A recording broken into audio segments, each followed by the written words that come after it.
Intel Electronics presents the Intellivision Gamer.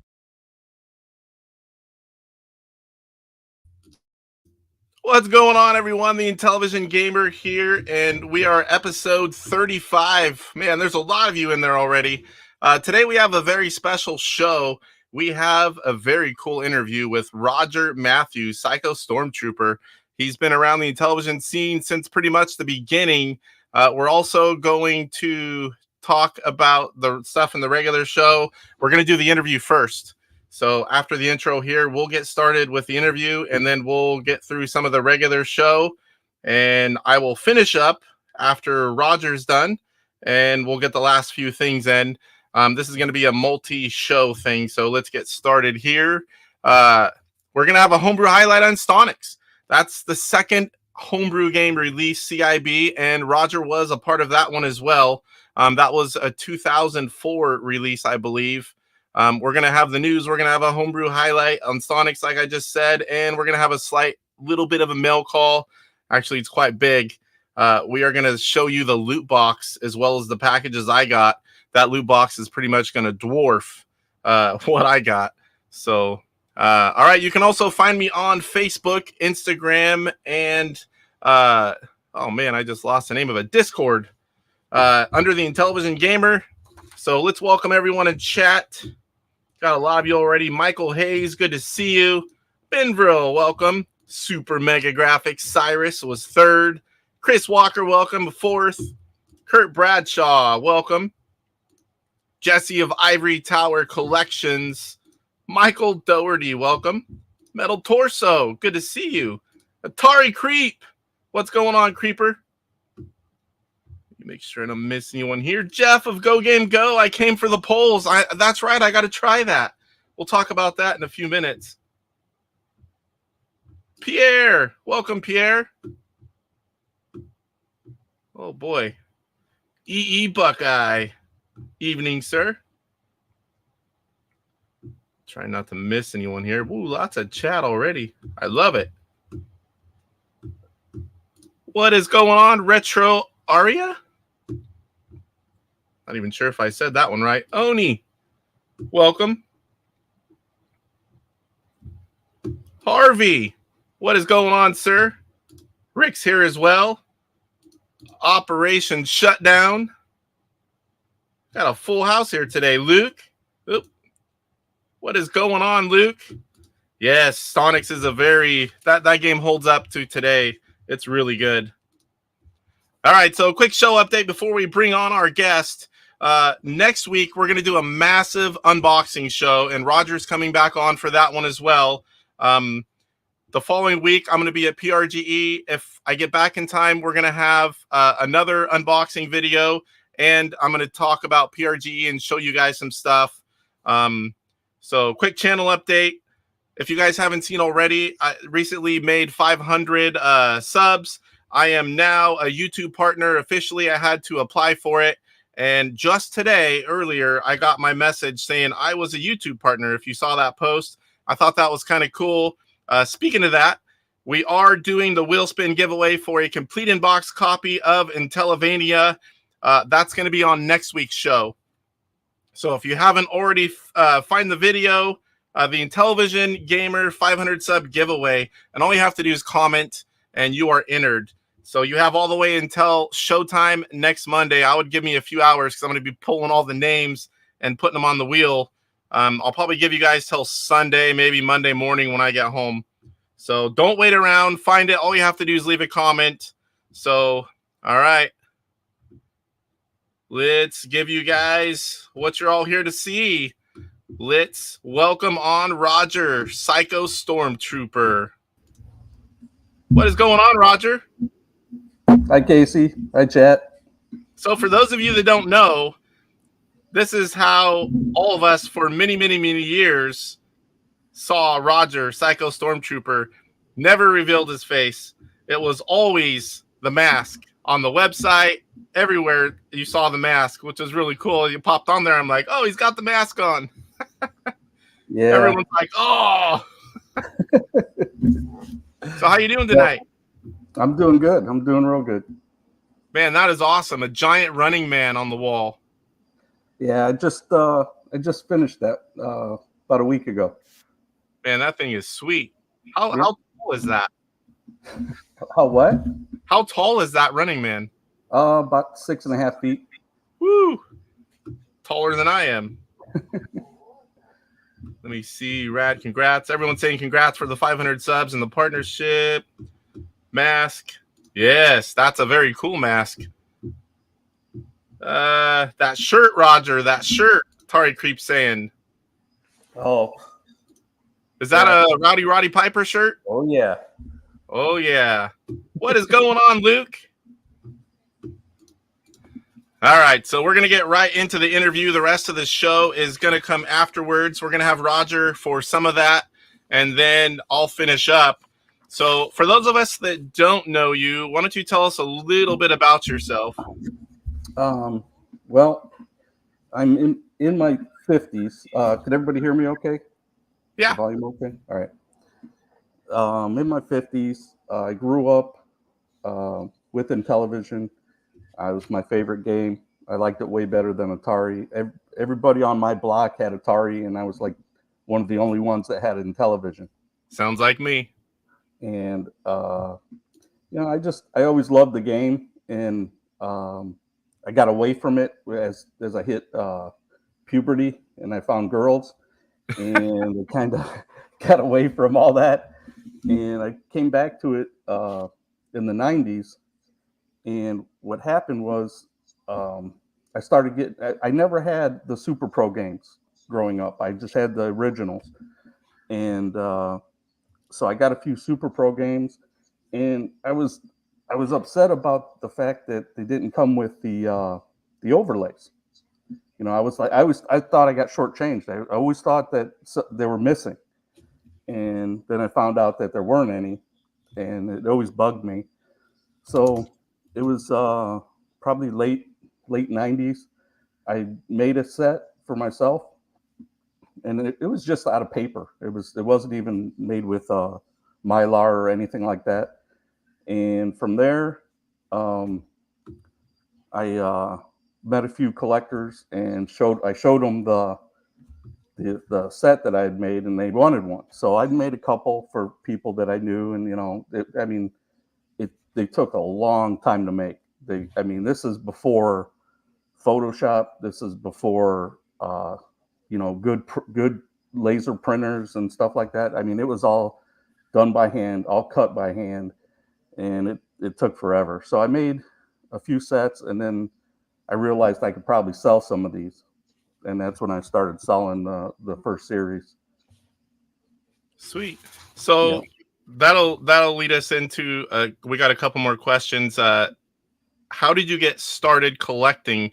Like, my story was, I had as a kid, I was the only Intellivision except for one kid all the way across town. Everyone had 2600s, which I love the 2600, and I have a big collection back here. But Intellivision is my main love. And when I found eBay in 98, that's when I would call that I really started collecting. So when did you start collecting instead of just playing? It was probably right about the same time I started making the first set of overlays, probably late 90s, like really late 90s, like maybe 97, 98. Yeah, I found eBay in October of 98, and that's when I went wild. Yeah, and that could have been the main reason for me too, because looking on eBay, like when it first started, and you'd see these games that you'd never seen before. You know, you were like, I gotta have that, you know. Yeah, that's what I did. I'm like, I didn't even know this game was, existed. I didn't know this peripheral existed. It's like I didn't know this version of the console existed. Yeah. And I hit buy it now and bid on so many things. I mean, we all went nuts. Yep. So yeah, it was like reliving my childhood, buying all the stuff I never knew existed, didn't have. I mean, I was pretty lucky. I think we had like 35-ish games, and we had two consoles. But to see all the different things and all the different games and the rare stuff, and I just got hooked. I mean, that was pretty cool. Right. Yeah. For collecting, like major collecting, when I really started to get into it was probably when I found Steve Orth's INTV Funhouse. Oh yeah, we've all been there. and that was it for me. I was hooked when I saw, you know, what he had done and everything available and stuff. So that's probably when I started collecting pretty hardcore from there. Yeah, you knew what you could collect. Yeah. So tell us a little bit about, I mean, you already kind of got into it, but the very first overlay set, the actual ones you were selling, tell us how that first one was done, how you made them, and maybe like how many of them there were, whatever details you've got for that first set. Well, the first set was just basically the same. It was the same set that I had made for myself. I just kept making it over and over as people contacted me. I didn't try selling it on eBay or anything like that at first. It was mostly just word of mouth.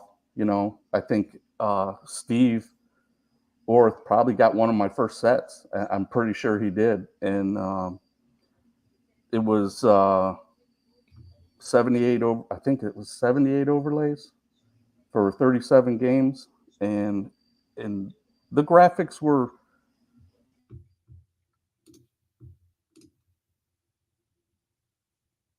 but like now it's pretty grainy, you know, with the printing and stuff.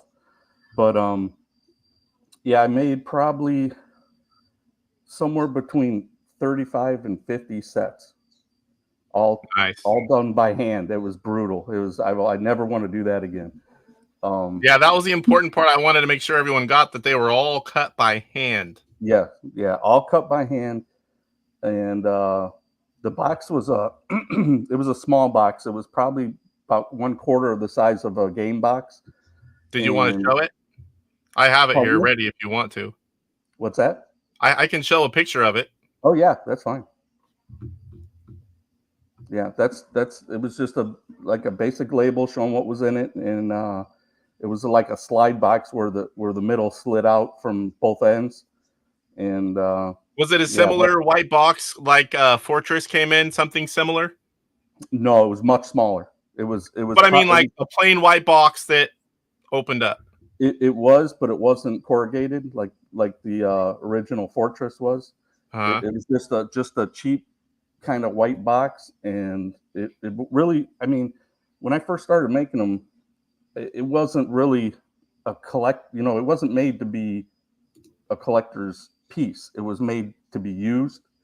So I didn't really care about the box and the label and all that stuff. It was just basically something to, I mean, it says collector set on it, but it's really not. It was made to be used, just like all of the overlays.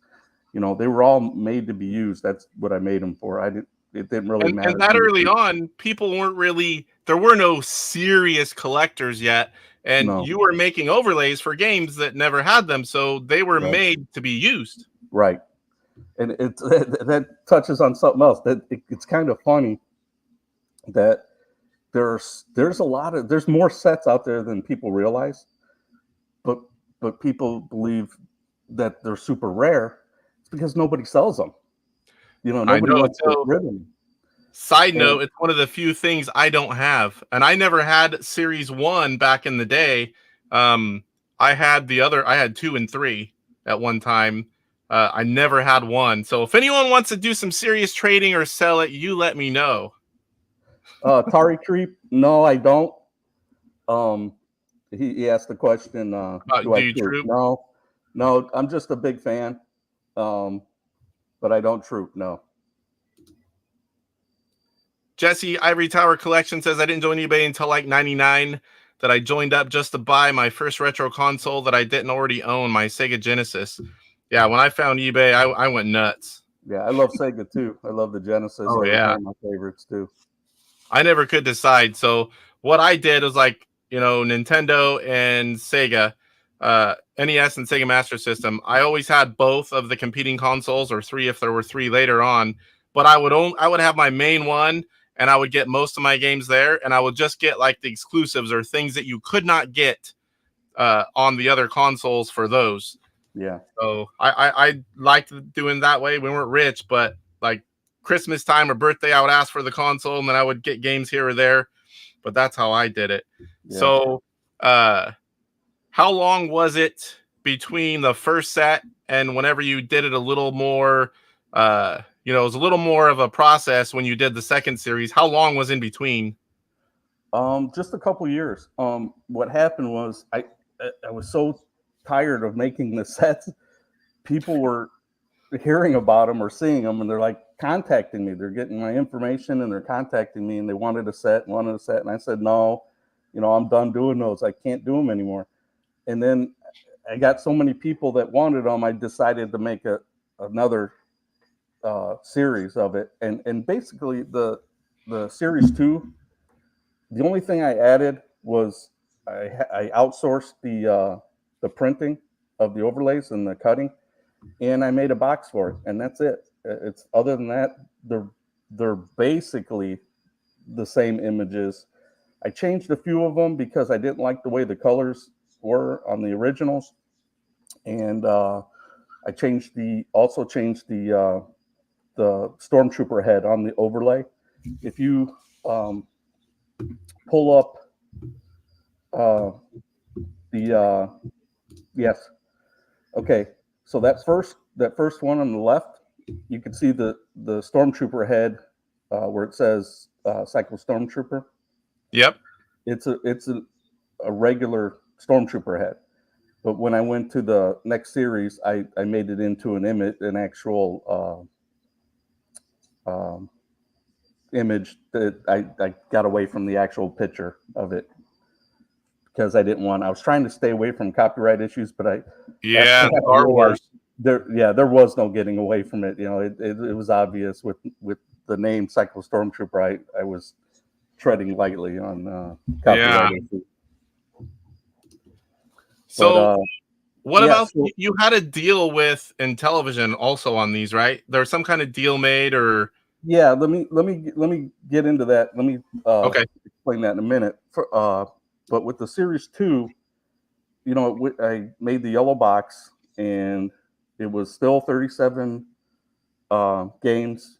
It was 78 overlays covering 37 games still, but they were professionally printed and cut, and they were great. It was a really nice set, and there was a lot of people said, oh, there was probably 100 made, 150. There's actually 200, almost 200 sets of those. Dang. Of the Series 2, and they sold rather quickly. And when I got done with that, I wasn't going to do any more. I had enough of production scene and really didn't want to do anymore. But then that's when I got a phone call from Chris Neiman and David Harley, and they were starting up Intelligenvision, and they were looking for somebody to do box art and overlays and that kind of stuff.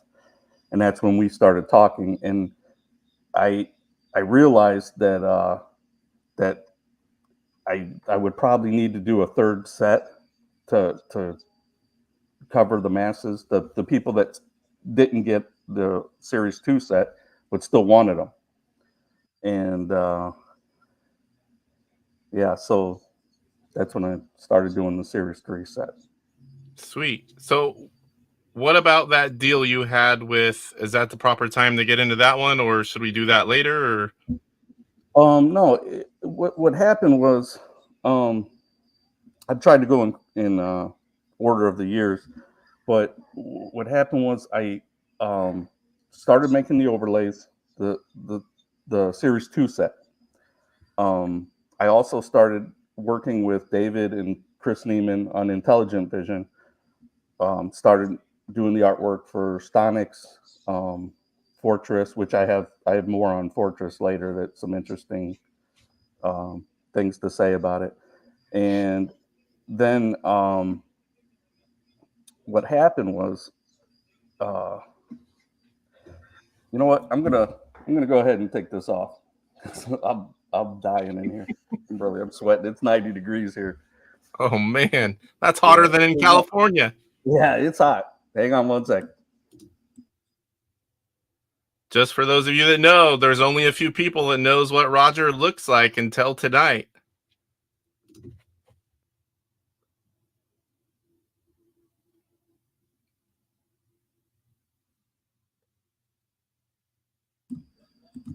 Okay, I'm back. Sorry, Hey, there he is. flushed. Yeah. It gets hot under there. I figured you were making your hair pretty. No, I just when I took it off, I knew my hair was going to be all over the place. Yeah. So. Good old And man. I had to get the sweat off because I was dying. Yeah. Michael says, "Oh my gosh, it's an unmasking." Yeah, we talked about whether I was going to have it on the whole time or not, and I said I don't know. I don't think I can do it. It's hot. It's hot in there. So, but so what happened was with the overlays and Intelligenvision, they were running simultaneously. So I was trying to do both at the same time, and it was so much work. I remember I was just, I mean, it was to the point where I was missing work over doing the overlays and working on the games. And so I agreed to help David and Chris out. And one point I want to make, David, the main reason I was able to help them with Intelligenvision was because David helped me with the game boxes. When I was looking for, when I was going to make the new box, I couldn't find somebody to print the boxes. It was too expensive. It was really expensive, especially back then. And he found a company, and it was out of the country. And I guess they're the same company that we started using for Intelligenvision games, the original boxes. So because he was able to help me hurry up and get that going, I had extra time on my hands, so I was able to start doing artwork for like Stonix and Fortress, and that first couple games. And so anyway, so what happened was Chris had for people who don't know who Chris is and David, I mean, everybody knows who David is of Intelligenvision. Pretty much a lot of people know who I am. You got to remember, there was three of us working on Intelligenvision at the time. Chris was on the West Coast. Okay, he was in California. David was on the East Coast, and I was in the Midwest. All 3 time zones. We were so far across. I mean, you couldn't get much further distance away between the three of us, and we were the 3 guys working on it. That doesn't include the programmers, which some were, like Arnold. He was overseas. I mean, it was a crazy kind of compilation of people. So Chris went to the CGE, Classic Gaming Expo. Yeah, and I can't remember if it was. I can't remember the year. I think it was 2004. It might have been 2005. I know it was either one of the two. I can't remember. But he had put up a history of Intellivision and gaming and stuff like that. Well, he had 2 of the new games up, or one. He had Stonix and Fortress, or just Stonix. I can't remember. And he had my overlays. Well, Keith Robinson walked by, and he was not happy. He was very, very unhappy at what he saw, and it wasn't so much that he was mad that we were making games. It was the name that we had on the games, which was Intelligentvision, which was so close to Intellivision that and that was purposely done that way so people would, brand recognition. Exactly. So he was very upset, and I guess they had some words, is what I was told, and that was it for that. And so the following year, I had just started revamping the overlays for the Series 3, and I was going to add some overlays to it to make it, so people would want this set, and I was adding a lot of overlays. It was going to be over 100 overlays for 50 games now. Oh, wow. Yeah. But here's what I did. Okay. I had overrun stock of Fortress, of Stonix, of Mindhunter, of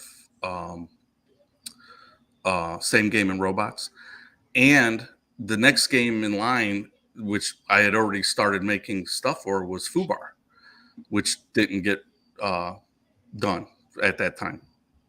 And so I had the overlays for it. So I needed to do something with all these overlays. So I added those 5 games to the overlay set.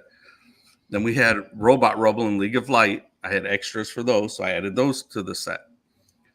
I did some work on Space Patrol overlays, so I added those to it. Then I added some unreleased games, and which was Space Shuttle. I can't remember the other. Space Shuttle, Adventures of Tron, Deep Pockets, and there was another one I can't remember. But anyway, so I added all these to the overlay set, hoping that it would, that people would like the extra overlays and the new images and stuff like that. So then what happened was this was in 2005.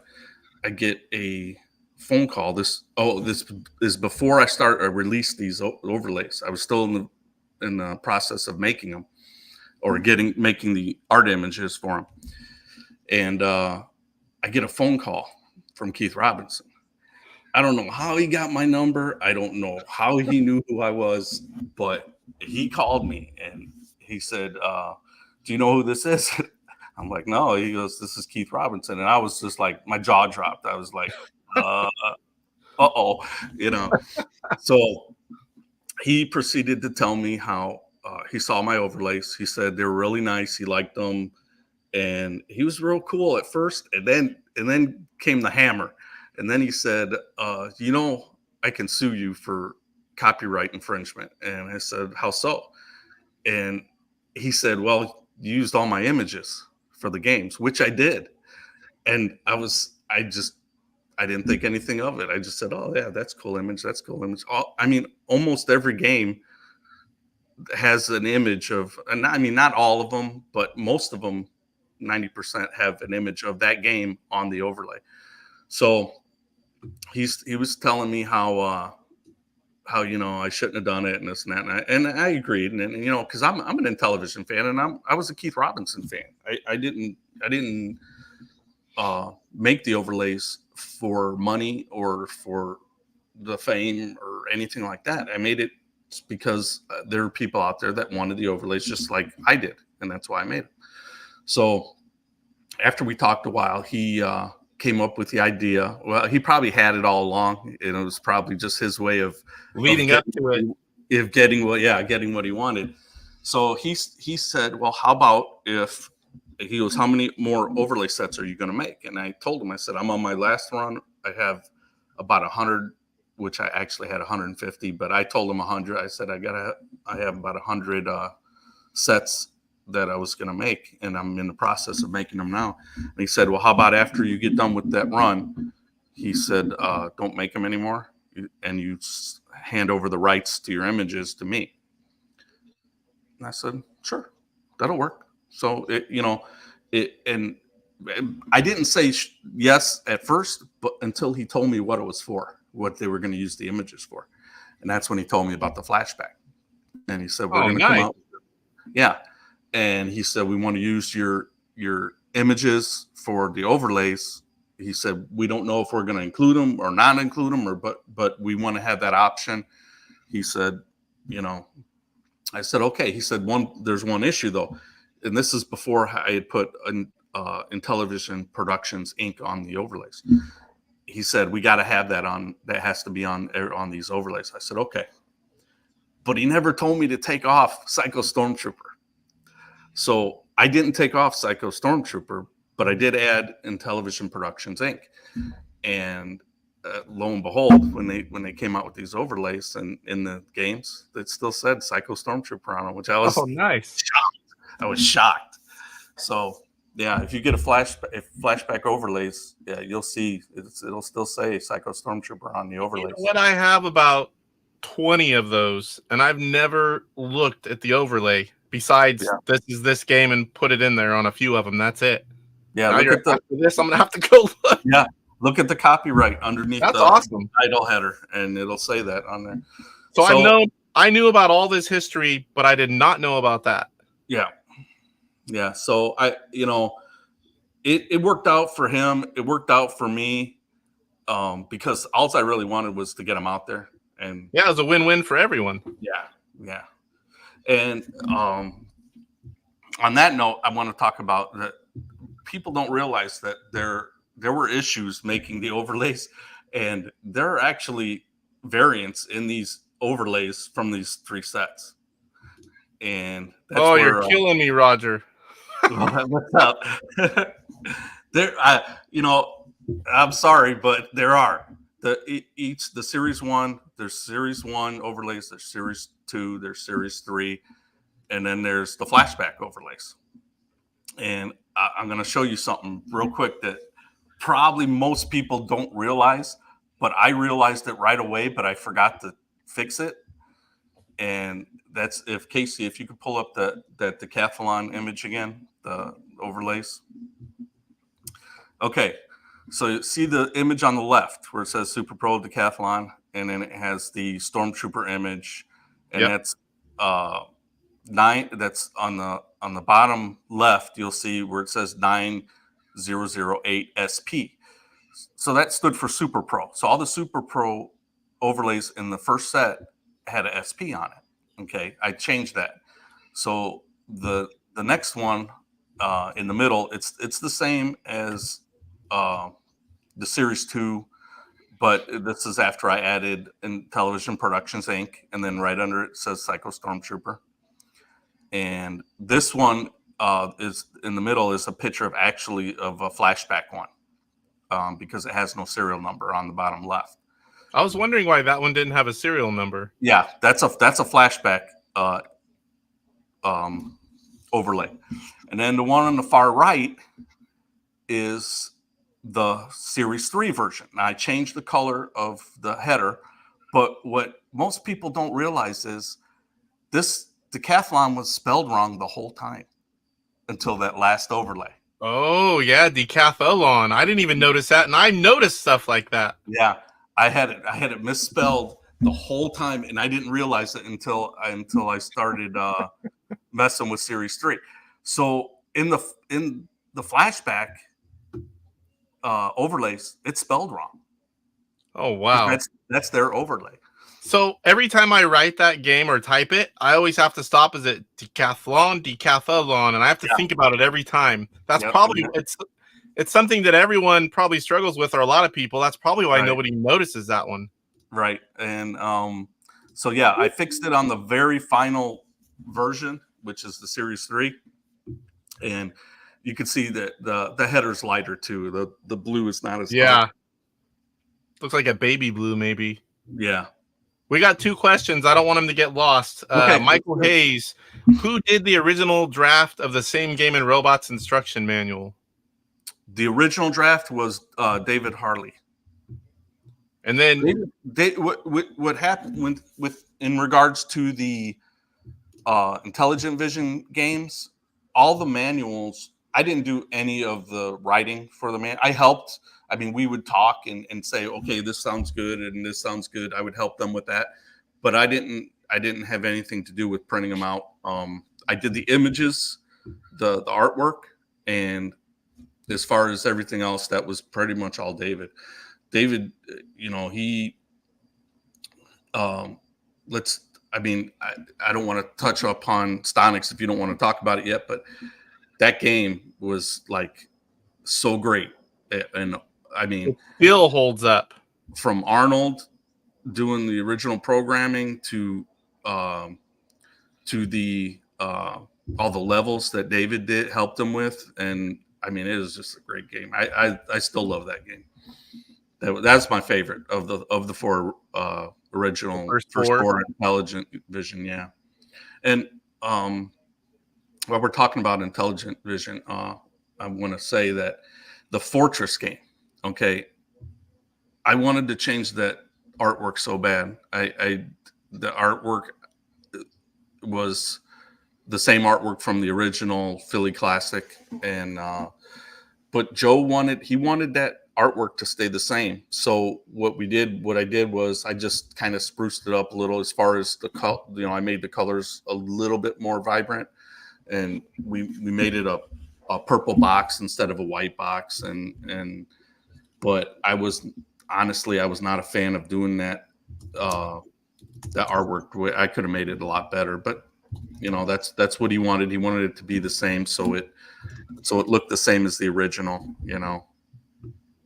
The other part of Michael's question was, do you still have those original foobar overlays?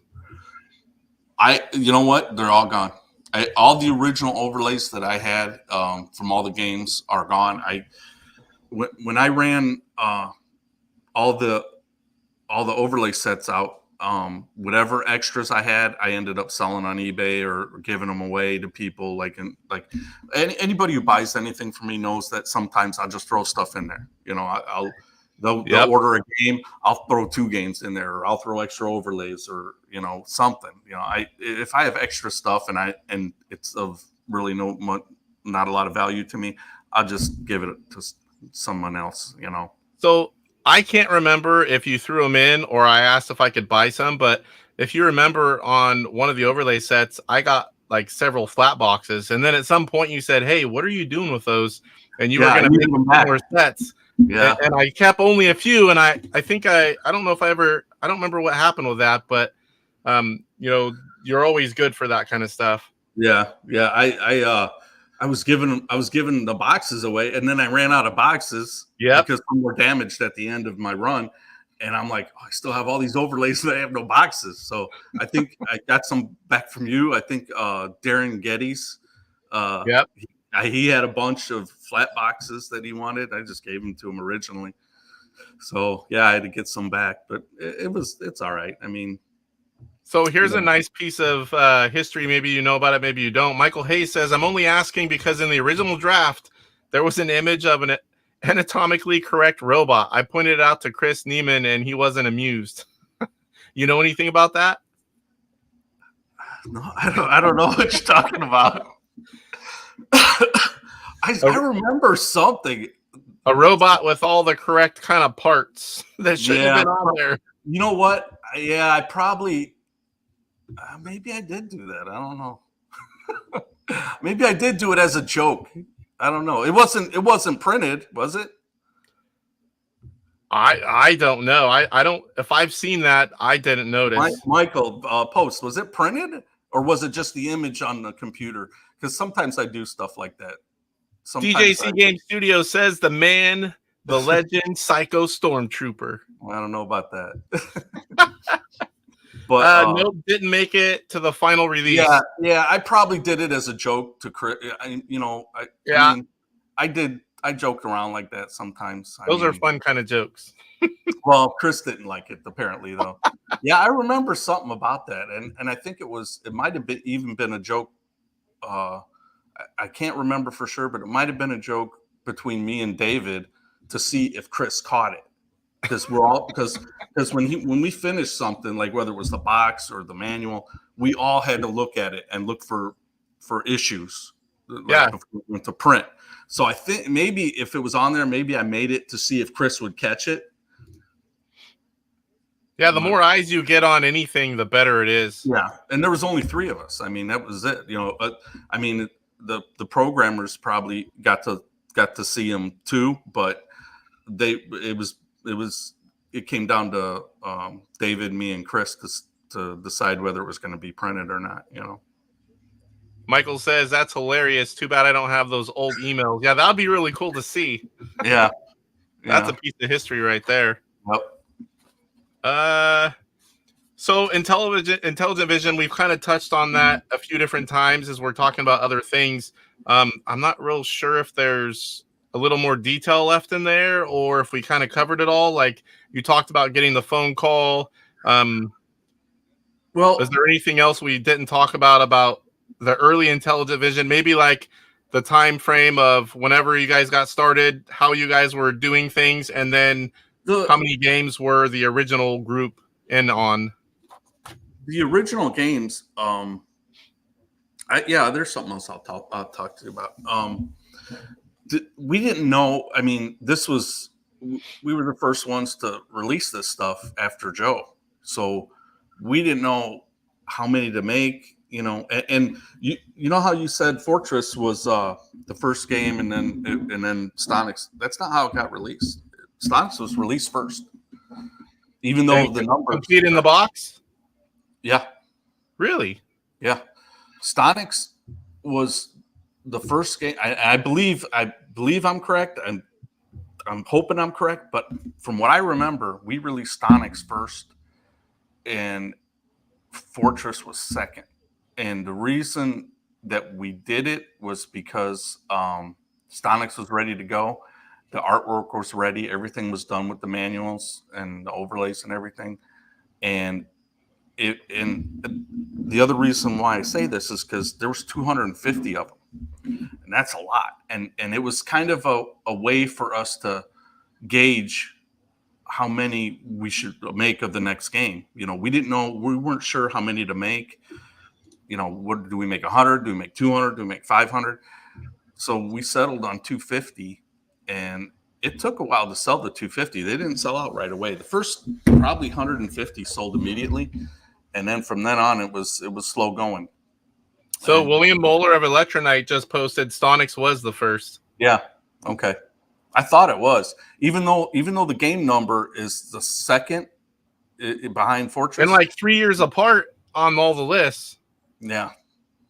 Yep. Wow, that's interesting. Yeah. So we did Stonix first, and then we did Fortress, and I couldn't tell you why only 100 were made of Fortress. I don't know. Now the Philly version, there was only like 30. The Philly Classic. I don't think there was 30. I think there was less than that. So there's less than that for the show. I know it was somewhere around there, and then there was like afterwards non-show. There was like around 30. Yeah. And then there was the regular release. The non-show ones, I think there were more than the Philly Classic. I think, if I'm not mistaken, the Philly Classics are the rarer ones. Okay.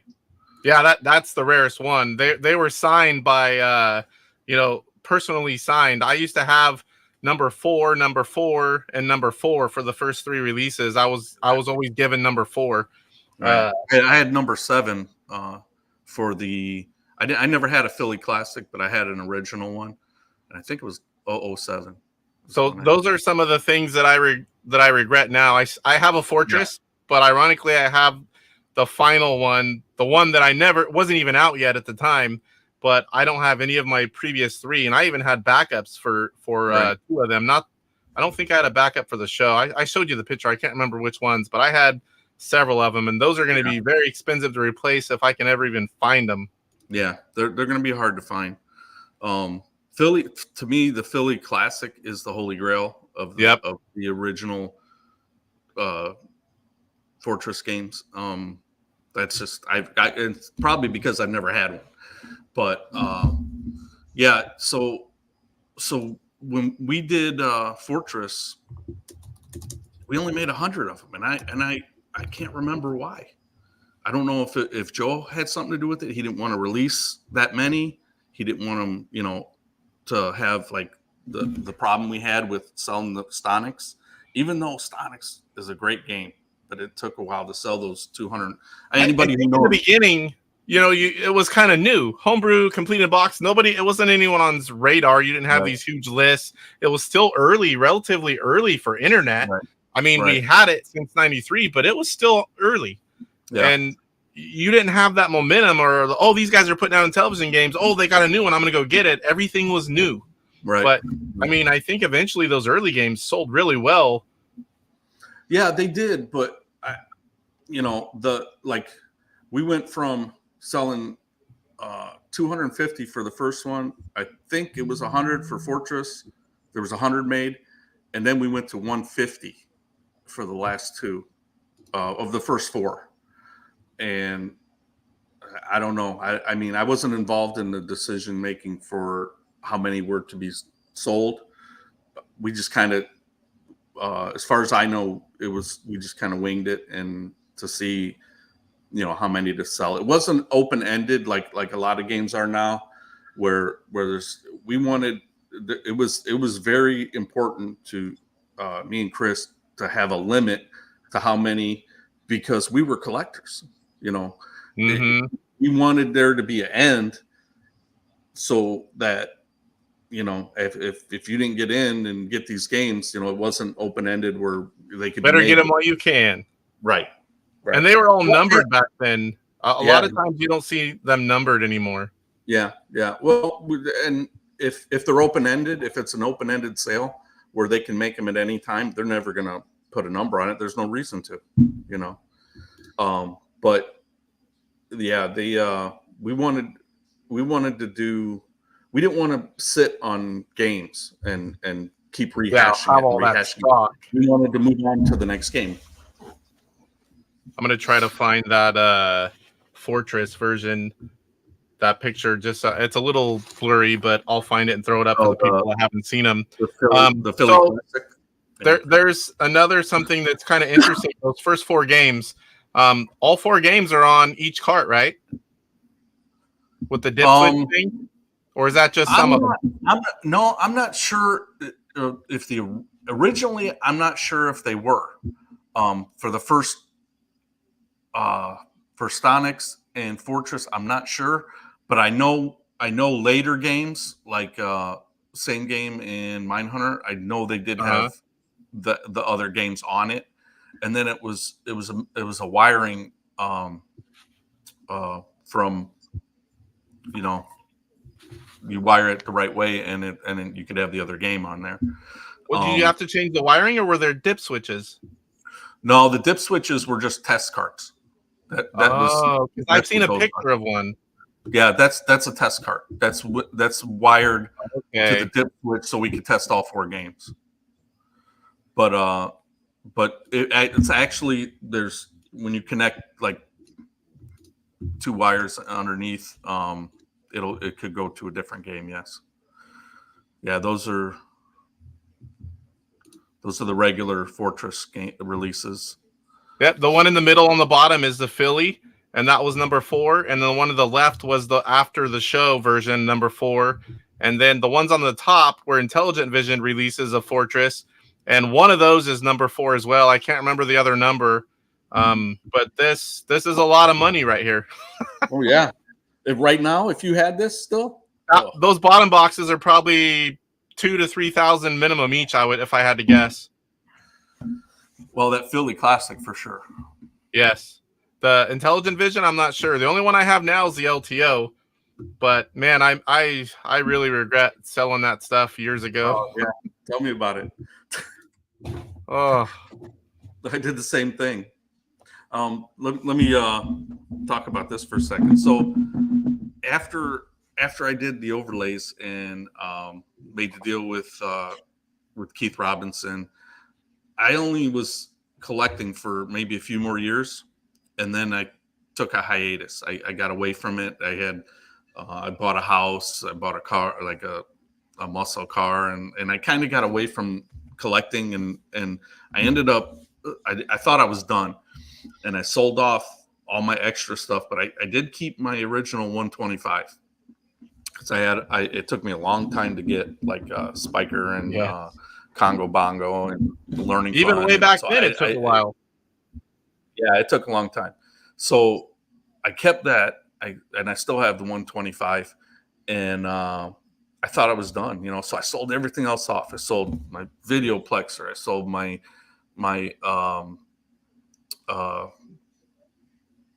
play cable stuff. I had the manuals, the couple different variant systems, everything, got rid of it all.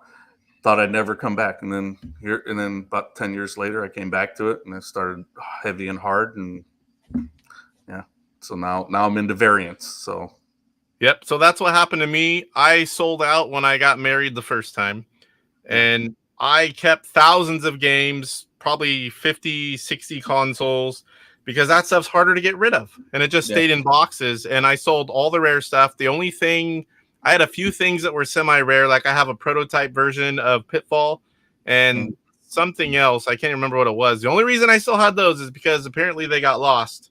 and I couldn't sell what I didn't see. So other than that, yeah, I sold all the rare stuff, and I got back in about 2020, and I came back worse than I did before because it's like I have way more money now than I did back then. Yeah, and I was just like, I'm getting all this.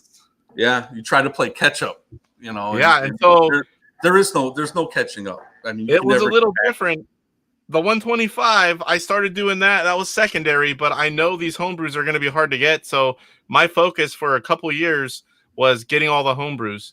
So, I mean, I've slowed down. There's only one I need. I mean, there's variants, but there's only one I need, and I will have it soon. And I keep up. So now, then I kind of, at the same time, when I saw something I needed for the 125, I went after it and I got it. And, you know, I'm all caught up on homebrews. So now it's just maintaining. I plan on going through the boxes. You know, as you know, I'm a variant collector, so we're going to be getting into that next week. That's going to be a lot of fun. It's going to be like Christmas on steroids next week. Yeah, you should tell them. You should explain why it's such a big unboxing. You know. Okay, so why don't you tell them? Okay. Well, Casey started collecting for variants, and I started sending him games that, you know, like that he didn't have. And I said, you know, you should do an unboxing on the show. Well, one big box led to 10 big boxes. So now he's sitting on, I mean, how long have we been doing? Have you been getting these? Over 6 months? Probably. Yeah, something like that. But we've been waiting. We've been planning a show for a while. Yeah. For unboxing the variants and talking about them. So now he's got like 10 or 12 big boxes full of stuff that he's got to, and it's gonna be at least one show, maybe 2 shows worth. Yeah, I mean, if we just like pulled it out and said, here's this and here's this and here's this, it's still going to be probably 2 shows worth at least. But we're actually going to go over these things. Roger is the expert on a lot of these that we're going to open up. We're going to talk about them, show you the differences, tell you what they are. So it's going to take a little bit longer. It's going to be a really cool, the best unboxing show I've ever done by far. So let me see where we're at here. Let's talk about your website. So INTV Funhouse was a big website that's been there a long time, and a lot of us used it. But I remember frequently visiting your website as well, and that was Intellivision.org. And there was a lot of information there. So why don't you tell us about the website and how you got started with that and the reason you made it? Well, I made it more as a kind of a quirky, fun website. It had information, just like INTV Funhouse, but not as much information. It was more fun stuff, and you know, you go to a page and a bunch of you'll hear a bunch of Intellivision like sounds and music and stuff, and it was basically a collector's web. It was a website based on a collector for collectors, and it had a lot of rare stuff in it, and a lot of your personal stuff in your collection, right? Yeah, it was mostly my collection. There was some images and stuff from other people's collections in there too, but mostly mine at the time. But after when I got out of Intellivision for a while, I stopped. Yeah, you let it go. I somewhere I'm gonna have to find it up anywhere. Yeah, somewhere I do have part of it, unless I've somehow lost it. Somewhere I have on a backup hard drive. So I had the same kind of a website. It was still kind of new, but I was gathering information. And what I was doing was I was archiving all the old websites. This was before I knew any of the Wayback Machine or anything like that. And I didn't do a full one on yours, but I had a partial, and I was going to go back and do it because it took a while. And then that's when yours went, it was gone. I'm like, no way. So I never got it. But I do have part of it somewhere. So was your goal just to show off your collection and rare things? Yeah, pretty much. It was just to put it out there and say, hey, look, this is what this looks like. This is what a bagged spiker looks like. This is what, You had a lot of Digiplay stuff too, right, on there? Yeah, I didn't have everything, but I probably had 95% of the whole Digiplay collection. You didn't have no pinball. No, I didn't have. I didn't even know it existed then. No, Matter of fact, nobody did. Matter of fact, what we thought at that time, and I had talked to Steve Orth about this way back then. We thought that there was a Space Hawk, a Digiplay Space Hawk, because he had one. He had a cart that looked like Digiplay and it said Space Hawk, and I had one also, and it was the same cart, and it wasn't a normal looking label. And we still don't know if that was ever one, but we both had that cart at one time, and we'd never even heard of pinball. I never seen it, never heard of it. So until Hankster got his, and now you know whose hand it's in, which Seymour will stay in for. Yeah, we'll never see it. So he ain't gonna let that go. No way. There's only like 2 known to exist, as far as I know. As far as I know, there's only 2, and I haven't even seen a picture of the other one. I've only seen C-Marts. Yep, same here. He told me there's another. I heard that too. I heard it's a collector in Brazil, or maybe not Brazil, but it's South America for sure. So yeah, we'll see.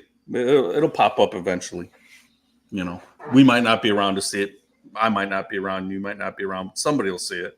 Someone eventually, hopefully somebody gets it, and not just like, family that comes in and junks the old stuff, or sends it to Goodwill or whatever they have there. Yeah, that's terrible to think about. Talking about your website, I've talked about it a few times. So I had one as well, and mine was something that most of you guys are very familiar with. So my website was Intellivision.us.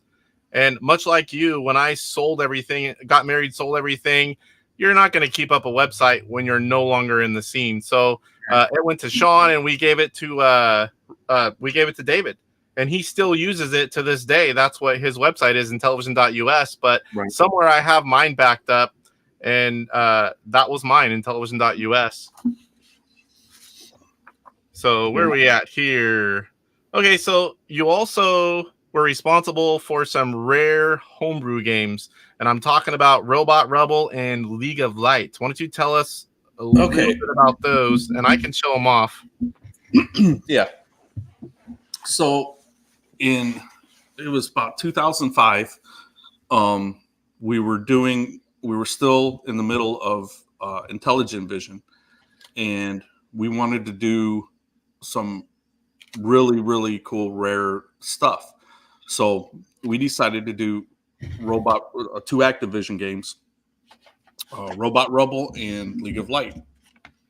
So the League of Light, well, for both, there was a lot. We had to do a lot of research, because we had to find out who the programmers were. We wanted to make the whole plan was to make these exactly like the Activision boxes. We wanted, when you put it on the shelf with your Activision boxes, we wanted these to fall right in line with them. So originally, every one of these games were going to be in Activision style boxes with the sleeve, and the manual was the same size. The overlays are going to look identical. I mean, to the Activision games. So I did. I started researching it, and this is when Intelligentvision started to fall apart in the beginning. And there was, I mean, when you get 3 guys, and I'm sure David and Chris will agree with this, when you get 3 guys with 3 different opinions on everything together, it's hard to make a game. I mean, the less people you have involved, the easier it is. Yes. We had 3 of us, and 2 of us were collectors, me and Chris. David wasn't a collector like he collected things and the Intellivision, but he didn't collect like Chris and I collected. And there was creative differences, mainly between, I think, Chris and David, and I just kind of was, the guy in the middle.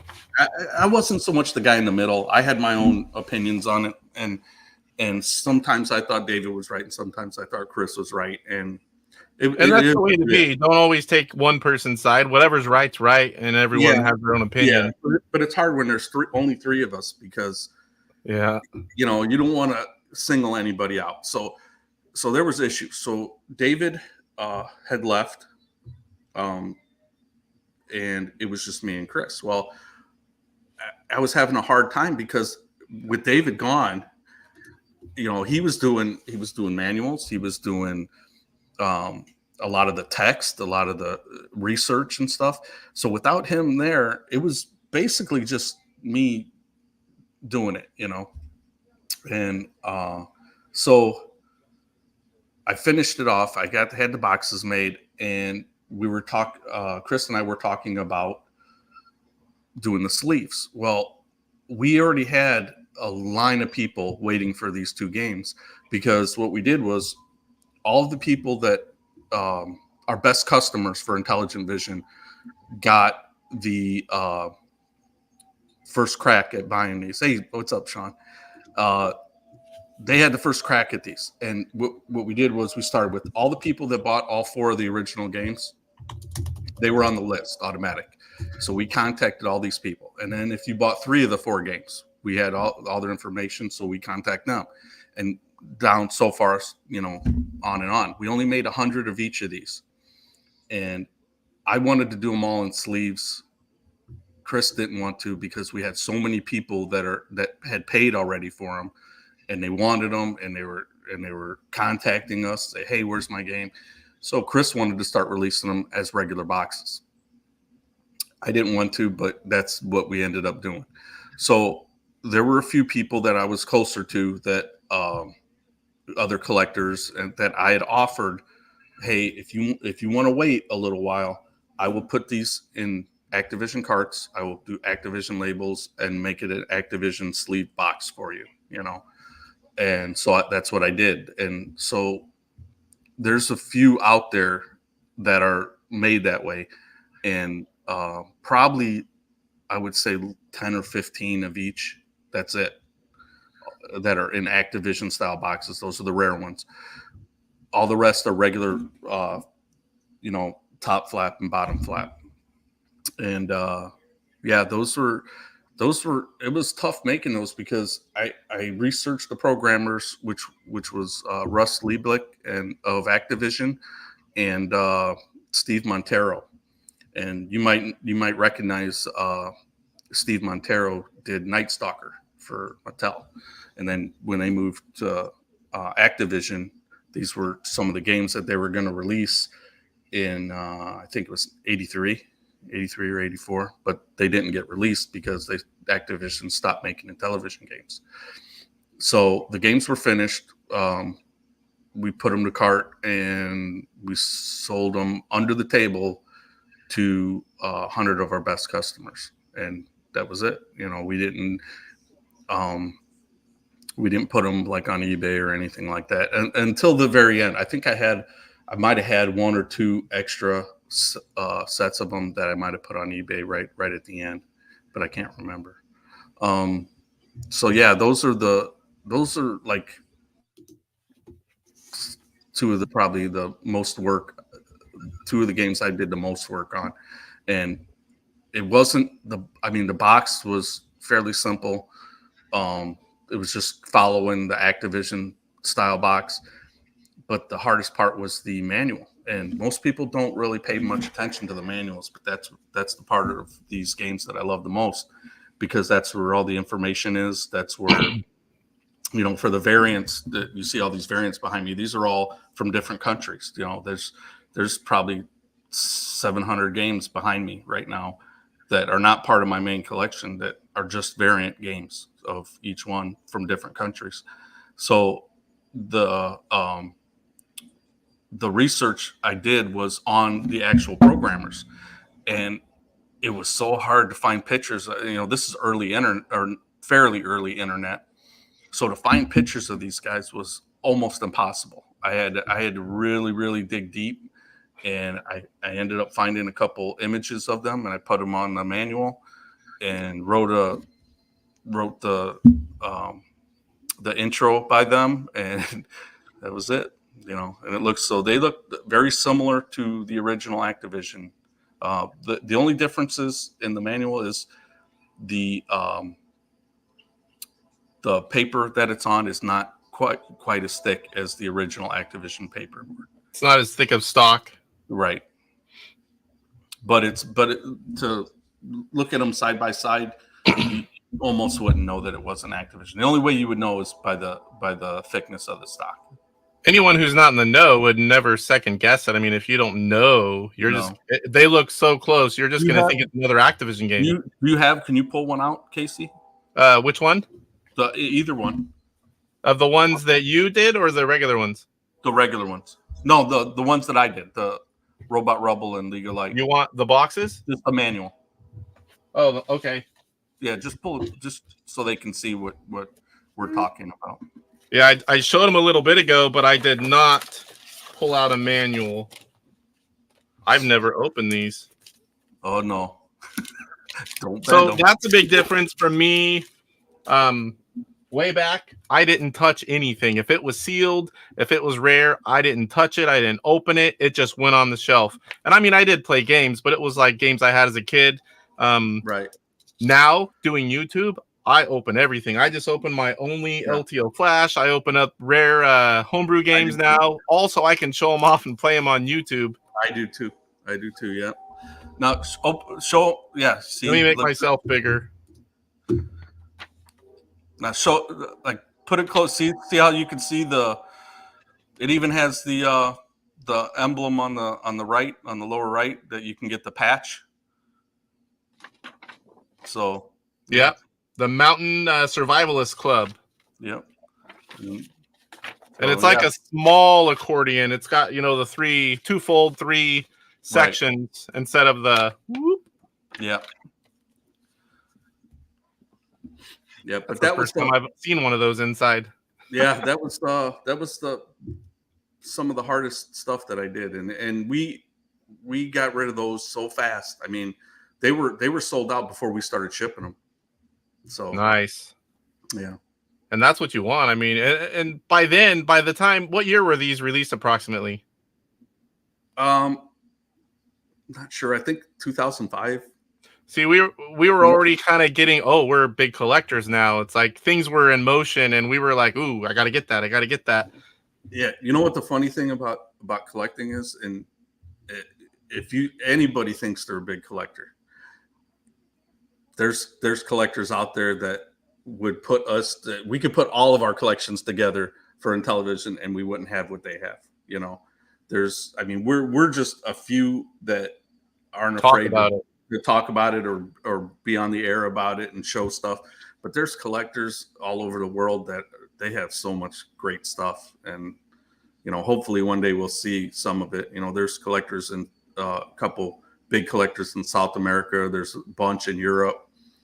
And the collectors in Europe, I mean, honestly, without their help, I'm so happy that I know a bunch of collectors in Italy and the UK, and that they get me things that I would not be able to get otherwise. It would be so hard for me to find some of this stuff, and they helped me get it. So I'm very appreciative for all of them. And most of these big collectors, you're talking about people that have bought it all since it came out. They never sold it all. They were buying this stuff up, and the super rare stuff, you still have to have connections, and they're buying it way back when it was cheap or cheaper than nowadays. When you see a lot of these rare games come up that are sealed, mint condition, that's where they're coming from. They're coming from some of these guys that have had them for sitting on a shelf for, 30, 40 years. And they're like, okay, it's time to get rid of one of my sealed Congo bongos that I have 3 or 4 of. It's like that. Do you know anywhere that has Chuck? I can send you pictures of it. Are the manuals online anywhere? PDF for these Robot Rebel and League of Light? Do you know? I'm not sure if I don't think I've ever looked for them, but I can. I know the images are online, but I don't think the full manuals are online. But that would be it would be good for somebody to put it out there, just so somebody could have it. You know. Yeah, I can send them it's pictures. a complete manual. It has all the button functions and all the information on it. So Steven's asking, Roger, by chance, did you ever run into any celebrities that play or collected for Intellivision? You know, I did one time, and that I mean, usually not that I know of, because any celebrities, they don't really buy stuff by themselves anyway. They have their assistants do it or other people. But there was one guy that bought, and his name was Brad P. That was his name. And when I sent it to him, that's where it went to, Brad P. It didn't have his last name. And I was like, that's kind of weird, you know, this guy. He bought some rare games from me one time, and it was a bunch of them. And he didn't hesitate to pay full price. You know, a lot of times if you sell stuff on eBay, a lot of guys, if you know something's rare and you're not sure what the final value is, you'll put an astronomical amount on there, and you'll put or accept offers. Best offer, yeah. Something that sounds good, then you could, and you know, it's okay to do that. You know, you'll see games that are buy it now for $500-600 that you know are only $100 games, but they do that to see if somebody really, really wants it bad and they can make a little money on it. Well, I had a few games, and it was like Mountain Madness, and sorry about that, Mountain Madness and Body Slam and a couple other games. And he bought all of them full price, and I sent them to him, and I asked what his last name was, and he said he couldn't tell me. Well, when I got the address, it was in L.A. right outside right near Hollywood. So it was. I don't know who for sure it was, but I think it was a celebrity. That would make sense. Yeah. That's your air compressor? Yeah. A tiny slow leak. A tiny slow leak, so every once in a while it pops on for a while. Yeah. Give me a sec. I'll turn it off. All right. So when he comes back, what we're going to talk about is what he's collecting now, which is pretty cool. We'll talk a little bit about that, and we're going to show you guys and talk about the loot box. So I believe this is the second time it's went around, and he is the originator, I believe, and we're going to go over that. And I'm the one that has the loot box currently. I've been waiting for this show. So we're going to show you inside it. We're going to show you what's there. And then I need to decide what I'm going to take out, what I'm going to put in there. And then I have to ship this just under 50-pound box to the Hankster. He's next. So that's what we're going to go with that. And then we do after the interview, because Roger's on a different time zone. After we're almost done with the interview part, we're going to go over a few other things, and then I'll finish up the show afterwards. So I was just telling them we're going to get. So you are back into the collecting scene, but you don't collect like you did before. So why don't you tell us what you do collect and a little bit about that? Well, when I got back into it, I was like you. I went into everything. Homebrews, all the expensive stuff, the variants. And I always had a thing for, like I said before, the manuals. I loved seeing manuals from other countries, the German ones or the Italian or French and stuff. So I decided that I was going to partake in trying to get every single manual ever printed, and that's where I'm at. So I started collecting. For those of us that don't know, give us a ballpark number of how many different manuals roughly there are. Roughly, I would estimate it at just over 1,000. So that's my estimate, and I only come to that number because I have about 850, and I don't have all of them. And there's a few hundred that a couple that I will probably never get, like the pinball Digiplay. But there's other ones. When you get into when you get into the variants, you get into it's way bigger than what I expected. And had I known, maybe I might not have started it, but even when you went down like, the ultimate rabbit hole. Yeah, and that's just for the games. That's not, I stayed away from this buying all the systems and staying away from all that stuff, and I'm just concentrating on the games and the game manuals. And like for instance, Italian games. Okay, so I figured I have a bunch of Italian games and manuals, and they're by Mattel in Italian. I didn't realize that there are variants just in Italy that before Mattel started printing these, when Mattel was making these games, they were made in the United States first in English, and then they expanded to Canada, and then they were making them in French Canadian, and that's where it started. And then they went abroad, and then like the UK, France, Italy, they started printing them there. Well, before they started printing these, which was a few years after the English versions, the Italians were printing their own, and these are rare. They're variants of the originals. They came in a like a regular 0410 box, and it might have had an English manual from the US, but then it had another manual, a black and white manual in Italian. And that's how they first started. Now this is before Mattel started printing them in Italian. So in each country probably did the same thing, they started making their own manuals so people could play these games before Mattel had started making them for their area, So that's cool. So they kind of made them out of necessity, and then later came the original manuals, or the official ones. Official, yeah, that's the word I was looking for. Right. I have a couple questions, and I just lost one of them. One of them was, what do you think of the Atari acquisition of Intellivision? Well, I think, I don't know. I'm not an Atari guy at all. I'm there's a lot of people who like Atari and Intellivision. I'm not a big fan of Atari, but I think ultimately for Intellivision, it's probably a good thing because it'll keep us out there, keep it alive, relevant. Yeah, and I mean, look at what site we all go to. We all go to Atari Age, So, there you go. I mean, there's a bigger pool of Atari collectors and game players and gamers than there are in Intellivision. So ultimately, it's probably a good thing.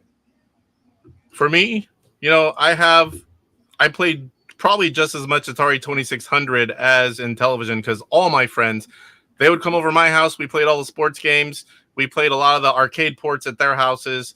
I had a good experience with it. I still like a lot. I mean, I'm not saying I like all of it, but there's a lot of games I'm really nostalgic for, and I like them. Still this day, I love playing them. But yeah, Intellivision is my first love, and that's number one. But there's a lot of stuff I like too. But now, anything else after Atari, all the way to the Jaguar, I didn't even know existed. I never heard of the 5200, the 7800. I never heard of any of those. The computers, I missed out on all the computers. So I went from playing a 2600 till when I bought the Jaguar, and there was nothing in between for me until later, when I found eBay and started collecting. Yeah, after Intellivision, I was a big Sega fan. I loved Sega. Sega. I like Sega and Nintendo. Unbelievable. Yeah, I loved it. So, did you tell us everything about your manuals? Like, once you tell us about, like, put your finger there and show us where your manuals are. Okay. Right there, here, that dark here, plastic. all the way to the end. That's about 850 different manuals that are all individual manuals. There are no duplicates. And you keep them all in these nice little kind of somewhat thick plastic sheaths for protection. And so you can tell us a little bit about why you do that.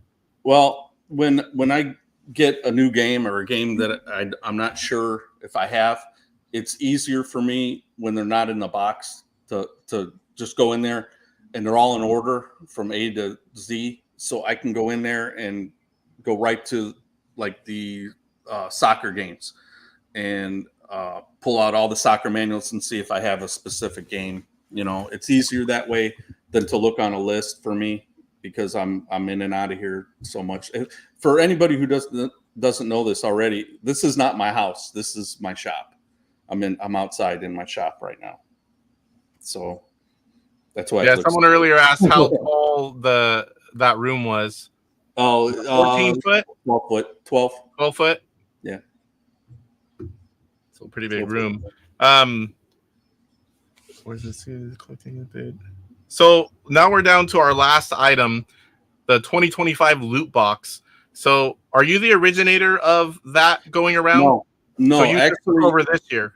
As far as I know, I think, I'm not 100% sure, but I think Rev had started this years ago. And I got into it a couple years ago, and I really didn't like the way that it was going, because it was going back and forth across the United States like 3 or 4 times from end to end, and then it'd go up to Canada, then it'd come back down, then it'd go back up to Canada, and it didn't make much sense to me. It was a lot of extra money and a lot of extra travel for no reason. So Rev had said he's not.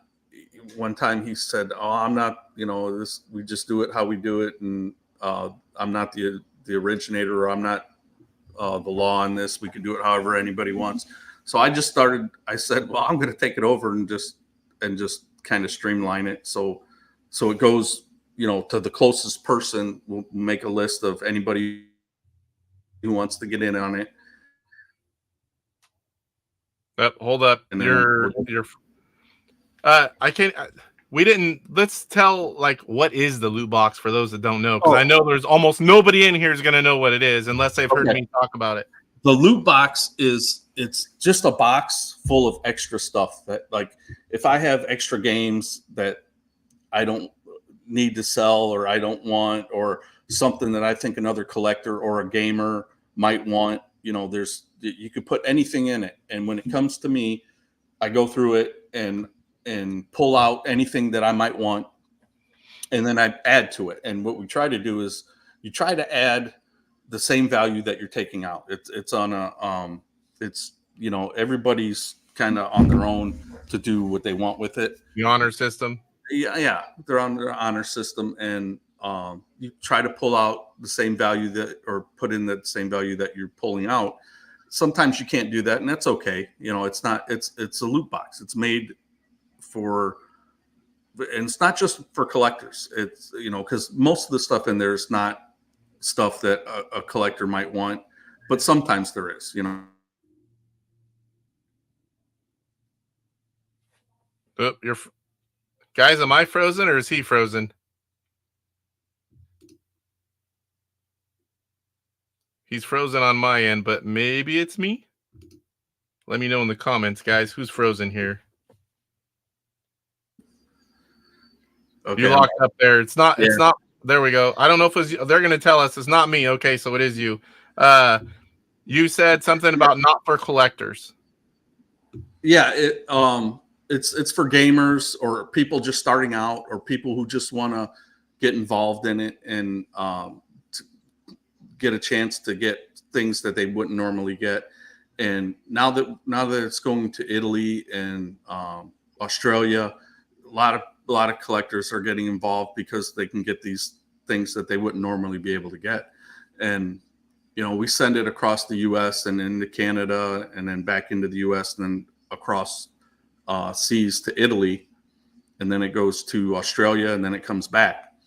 Next time around, we're gonna switch it up, and we're gonna go backwards, so the same people don't, you know, it's not the same every time. It's gonna change. So basically, it goes from person to person. You take out some stuff, you put in some stuff, and you ship it to the next person. And this is my first time being involved, and I would have been involved. I didn't know about it, to be honest. It is currently in my possession. It is all spread out right here, so we can kind of quickly talk a little bit about it, show a few key things. There's actually stuff in here that I am like, yeah, I'm pulling that, and I have a lot of stuff. So, I mean, even though it's not for collectors, it still kind of can be. It's a really cool thing. Is it open to anyone whenever do you have a window that you pop it up and say, once it gets back to the US, we'll stop it for like a month, and we'll get on Atari Age and say, okay, anybody who wants to get in, start signing up. And we have a sign up sheet, and then once you're in, once it ships, it's locked in. Nobody else can get in, and we do that so it doesn't travel back and forth across country. So once we set up a direction that it's going, and the people in the order, that's it for that time. So there might. What do you think about the person before me threw up some pictures? So I can show some stuff on camera, but we can also show those pictures, right? Yeah, absolutely. So let's do that real quick since we're talking about it here. I'll go to the Atari Age post, and we'll see some pictures. So let me scroll back up to the top here. This is the 2025 Intellivision Loot Box. There's Roger, Psycho Stormtrooper, and here are 17 people that are in it for this year. And it says en route here, but down lower it says in possession. I have it. And next, going to Humblejack, and here are all the people involved. Here are is the path of everywhere it's going to ship. It's all in order. Are you going to put the picture up? Yep. Let me scroll down here to the current one. I believe it's right here. Is it showing the picture, or is it still on the Atari Age post? It's not showing anything. Oh, it didn't show any. Hold on. You go. Sorry about that, guys. Okay. It's still not set up to where it automatically throws it up, and I'm used to that. I need to switch it back. So I was talking that whole time. Yeah. Here is the 2025 Intellivision Loot Box. Psycho Stormtrooper Roger. This was started August 1st whenever he posted the official one. And you can see it's been through 3 people already. It's currently in my possession. And there's 17 people total here. So we're going to scroll down here, and we're going to show you the current pictures, what it should be, how it got to me. So is it showing the whole picture, or is it showing the website? It's showing the whole picture. Okay, so here's part of it. I'll give you guys just a quick second. There's a whole box full of those manuals, or those catalogs. That one was heavy. Yeah. There's a few non-Intellivision items. I see Sega Genesis game there, NHL hockey. I see bowling and combat for Atari. Most of this stuff is Intellivision. There's some random stuff like that looks homemade, but that Mr. Do little crocheted thing. Yeah.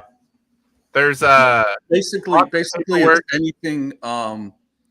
anything video game, but we try to keep it as Intellivision, but it could be anything. So here is the Thin Ice by Keith Robinson. It's like a little mini poster. Same Game and Robots box, flat box. Looks like a patch.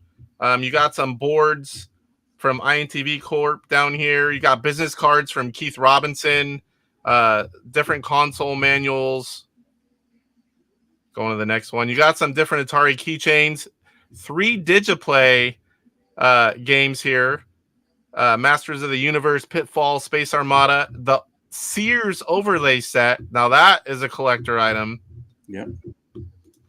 And these boxes are full of manuals, loose games. Some of them are good. I'm going to tell you that. Yep. I think that's it right here. See, here's where it says it's in hand, where I have it now.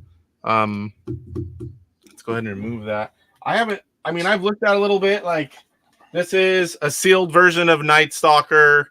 I got Kurt Braxton on there. There's some really good stuff in there.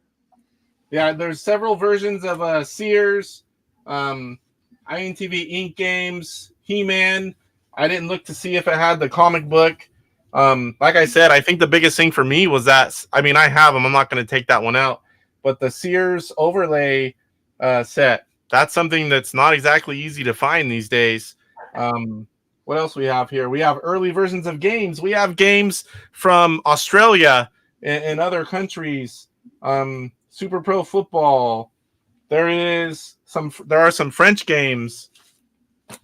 we've got this TV plug and play guy. I'm going to make myself a little bit bigger here for this part. Here are those keychains. They're also it's also a video game, I guess. I can see the inputs there. Yeah, that's pretty cool. I didn't see that before.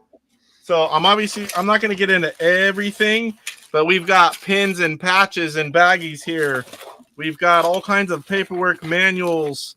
This is something I am going to take right here because I don't have one. Oh, so that's this cool. is an Amico item, and I did have pre-orders, and I did have a pre-order for the Founders, but I came later and I didn't get this guy. So that little thing is going with me. This is that. There are tons of manuals, posters. It looks like a whole giant box of overlays. I haven't been through this stuff fully. I haven't taken it out. I just took it all out of the box. Different manuals for Intellivision. And then there's a boxed Intellivoice. There's ads. I'm assuming these look like, and this is a huge magazine. I didn't take these out yet. There's a console. There was a console in here. It kind of feels like it might just be the shell. Yeah, I think it is. There's there's two boxes. There's two more boxes of like all kinds of random games. I got to go through some of this stuff. Different ads from different magazines that come out. Let me get to this. Triple Challenge, flat box. Same Game and Robots, flat box. Halo 2600. I bought this at PRGE when it came out. I can't remember if it was last year or the year before, but I have this. Xevious flat box. Here's a console manual. There's tons. There's a little bit of everything in this loot box. I'm not going to take too much out. I have most all of it, but here's a flat box that came, the games came into stores. There's a lot of cool stuff. I think it's a cool thing, whether you're a collector or, someone that just wants to, hey, I could use some stuff out of there and I'll put some of my spares in. Right. Now there is a downside to the loot box. Shipping. How heavy was that box? 47 pounds and some odd ounces. Okay. So and the box is big. Yeah, it's a big box, and as long as you're shipping it in the US to US or Canada to Canada, that's fine. When you start shipping it across seas, holy mackerel. Yeah. I had to ship it to Italy last year. Oh my gosh, it was expensive. So Steven was asking about the business cards. I don't know where those are in here, but I do need it because I am taking one of those. They are right there. Some say Keith Robinson's name. Some I don't know. I can't remember what the other one says, but there's business cards in there as well. Like I said, I'm not quite sure where those are yet. I just kind of pulled it all out. I have not gone through and decided exactly what I'm taking, but there's a few things in here I know I'm going to take, and I'm going to put some good stuff in here. Believe that. We had one question in here earlier, and I don't want to forget it. What of the original 125, name your favorite or a few of your favorite games that you like? Of the original 125? Yeah, original 125. I'm a big fan of Night Stalker and baseball. I have a Destiny someday on speaking of that. Yeah, I enjoy the sports games, and I like Night Stalker and AD&D. The first one or the later ones? The first one. Cloudy Mountain. Yeah, that's my favorite. Yeah. Yeah, that's about it. I like the Activision games like Worm Whomper and yeah. That's one I really wish I had as a kid. I didn't even know it existed. I didn't have that, and I didn't have Stampede, and I enjoy that too. So Stampede is quick game, fun. At the same I really like it. I like Demon Attack. Yep. We have the boss on Intellivision. I love that boss. Yeah. Yeah, There's some good original games. They compared to now, some of these programmers are putting out some games that are just unreal. Yeah, it's absolutely phenomenal what they can do now. Yeah. I mean, you like Night Stalker. Have you played Miss Night Stalker? I haven't played Miss Night Stalker. So it's basically the same, but all kinds of enhancements, and there's tons of different mazes. You can cycle through them. I don't know if there's 9 or I forget how many. When you start up, you push on the keypad, and they're all named something, and you can go through lots of different mazes. The way the game works is a little bit different, but it's still the same game in the core. I think it's really cool. I like it. Yeah. So I think that's it. Let me see if I didn't miss any. I don't think we have any more new questions. So how much longer do you have, you think? Are we running close to time, or do we have a few more? Or? I got a few minutes still. Okay. I can hang for a little bit. That is the main part for the interview. But we were going to have Roger. What was that? Oh, I thought you said something. Let me see here. Yeah, Casey versus Roger Pierre. Well, it won't be 24 because that's next week. Yeah, but I won't be there. Him and I, if I have to drive there one day, we're going to play because he thinks he can beat me, and I'm undefeated, and I played a lot of people, not just friends. I played collectors and guys from PRGE. That's my game, the original baseball. I'm not saying I can't be beat, but it hasn't happened yet. And it'll be fun. And if we ever can do it, we'll do it live. We'll have that pressure. Maybe Sean, if I get there, Sean can come over and he can call it as we play. Do a play-by-play. Yeah. So I'll be playing people at PRGE. After they saw me play a few times, a lot of guys wouldn't play, but some still did. We got one more question here. Any Easter eggs on those early games that you were a part of? If there is, I can't remember. It's been a long time. It's been like a long time. 20 years-ish. Since I played any of them. I could be wrong, but I don't think there's any Easter eggs on Mindhunter and Same Game.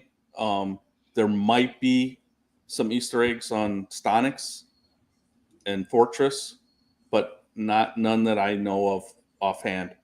Michael Hayes says Stonix has a couple Easter eggs. William says he's lobbying the programmer to do Boulder Dash Volume 2 for Intellivision with 20 all-new caves. That would be cool. Sequels are something we don't get too often, so that would definitely be cool to see. Right. So I guess we'll talk about... I think we have time to at least do the news and the Homebrew Highlight. So we had a little bit of news. PRGE, I mean, we've talked a little bit about it. It's next week. So I normally go up Thursday, and I'm really looking forward to it. All the guys getting together, buying all the new games out, which you guys make sure you watch for my video. Saturday, what is that? The 28th or 9th, whatever that Saturday is of PRGE. I will be releasing a video showing all of the releases from Intellivision Revolution. I'll show you gameplay. We'll talk about them. We're going to talk, like we have a few more. Like we have Block'em Sock'em from John Hancock that was Brian Puddin. That game's going to get released at PRGE. It will be available afterwards. We got Aklabeth. That's at the Atari booth. That one's getting released. We saw it last year, and I showed you guys a little bit about it. There's an interview with him on that one last year. So I'm really excited. I drive up, 10.5-hour drive. I'm going to be going live. I'm going to be doing interviews. I'm going to show you all the Intellivision stuff I find. We're going to take videos and pictures of the Intellivision booth. Sean's going to be there with me again as a big other group of people. William's going to be there. It's going to be a lot of fun. I can't wait. So yeah, just watch for those videos. Watch for me going live. I really last year wasn't doing too much with YouTube. I just kind of started doing it. I'm about 7-8 months in now, and this year I plan on doing a lot more. I've learned a lot. Although going live on location is not something I have too much experience with, but it's going to be fun. So I'm really excited. I mean, like every day I'm like, oh, it's almost time. So we got the podcast, the Intellivision Aries podcast. We got C-Mart and Rick, and they have a very special guest for this next episode. I'm not going to reveal who that is. It's not me. But they're trying to get it out by PRGE. So if they can do it, watch for it wherever you get your podcasts and Intellivisionaries. If you guys don't know about that, they've been going for years. There's a lot of in-depth interviews with original programmers and other people. Highly recommend it. When I found it, I binged it all day, every day. I couldn't get it through it fast enough. And they're long episodes, so you're going to want to listen on car drives when you have free time. I listen at work. You're going to be pausing and stopping, but it's a lot. Go check it out if you don't know about it. So there's another thing, Dino. So he's got Burger Time. He just recently announced, I'm reserved for one. I don't have it up here. That's one thing I meant to put up. It's a private group. I believe you have to be in it to see it. He's redoing Burger Time. It's the same game, but he's doing his nice boxing touch. It's like all that's going to be new with the same game. So I'll be picking that up, and I'll be showing you guys all about it here soon. The other thing we got is the weekly challenge, which I didn't have that. Let me try to pop that up real quick here. I was running last minute, man. I've had a heck of a weekend. We had family in from all over out of state, and it was a long weekend. So I was getting here and trying to get everything going. I'm like, no, I'm not going to make it. Oh, we recently got this page is out of date, refresh. All right, so where are we at here? Oh, let's do the regular mail call. After showing all this other stuff, this is going to be too much. And then we'll get to Stonix. So these, I saw a guy post on the group to an eBay auction. These are original stock. Some people were asking if they were 3D printed. They look original to me. These are definitely not 3D printed. If they made them, they did a great job. They're original. They had a lot of copies. I got one. Those came in. I got a next edition of the Next magazine. This is Spectrum. One of my good friends, TJ Ferreira, he has an article in it every single issue, and that is why I sub to that. Two more things here. So I don't think I had this. This is a Sears catalog, and I probably do. I just didn't remember it. It's nothing super rare. It's just the Sears, I don't even know what you call this, like a little pamphlet catalog. And this is kind of, I've never had a company do this, but I pre-ordered the 7800. So everything that they had in stock, like the controllers, cables, they send it to you. So I got my controller, which, I mean, it works for it's the CX40 Plus. It works for the 2600 or the 7800. The paddles. This is all stuff for the 7800, but it works on both. And then I got the extension cables. So obviously the console's not out yet, but apparently they just ship out whatever they've got. I've seen other people that have gotten it as well. But all my stuff for that is here. I believe that was it. Kind of light. There's leading up to PRGE. I always try not to spend a ton of money because I'm going to spend a ton of money. And, right now, unless I see something I really want, I'm not grabbing a whole lot. So let's go ahead. Let me switch over here. We've got the Homebrew Highlight. So I wanted to pick something relevant to our guest, Roger. So what we did is we got together and we, I had a different one. He's like, well, why don't you do Stonix? I'm like, you know what? I don't think I've done that one. That's a really good game. That's one of my favorites. Yeah, and it's a great game. For whatever reason, I was thinking, because I made videos on it, I was thinking I already did it for a Homebrew Highlight, and I hadn't. So that was perfect. For those people who have never played it or who don't have it, it's kind of like Breakout, but on steroids. It's really, really great. And oh yeah, we're gonna show it here. I mean, so many levels. So I've never got to the end. I mean, it's crazy how many levels David and Arnold made for it. Said TJ's like my wacky uncle. Yeah, everyone's wacky uncle. Intellivisionaries website. I don't think they have a website anywhere where you get podcasts. Look up Intellivisionaries, or Google it, and you'll be able to click it. Yeah, he's got it spelled wrong. Yeah, Intellivision Aries. If you Google it, it'll come up. If you send me a message, you send me messages all the time. If you can't find it, send me a message, and I will send you the link. William says, my grandmother used to participate in horse racing back in the day. She enjoyed picking the horses. That was one of the games I had as a kid. My whole family played. You know, that's why I do that horse racing live now, which Roger is, you know, a frequent participant in that. Yeah, I never win, though. Yeah, you've won, haven't you? Yeah, once or twice, but not like Salvador. Salvador's like, I think he plays nonstop. I think that's he has not a channel that he like puts out stuff like, you know, for people, but he puts videos of stuff he does. He plays horse racing all the time, and he'll put a little video. Oh, I'm maxed out 9,999 in the 4th race. I'm like, whoo. So yeah, it's like Arkanoid. There's 100 levels plus Easter egg levels. This is, I think I have 3 copies of this. I know you guys are shocked, but I came up with a good deal. I had 2 already. I'm like, I can't pass it up. This is one of the earliest Homebrew games. That image on the front of that box, Casey, there's actually, I have a poster somewhere of that. Those blocks go so much higher. I mean, it's poster size. Oh, wow. It just goes on and on.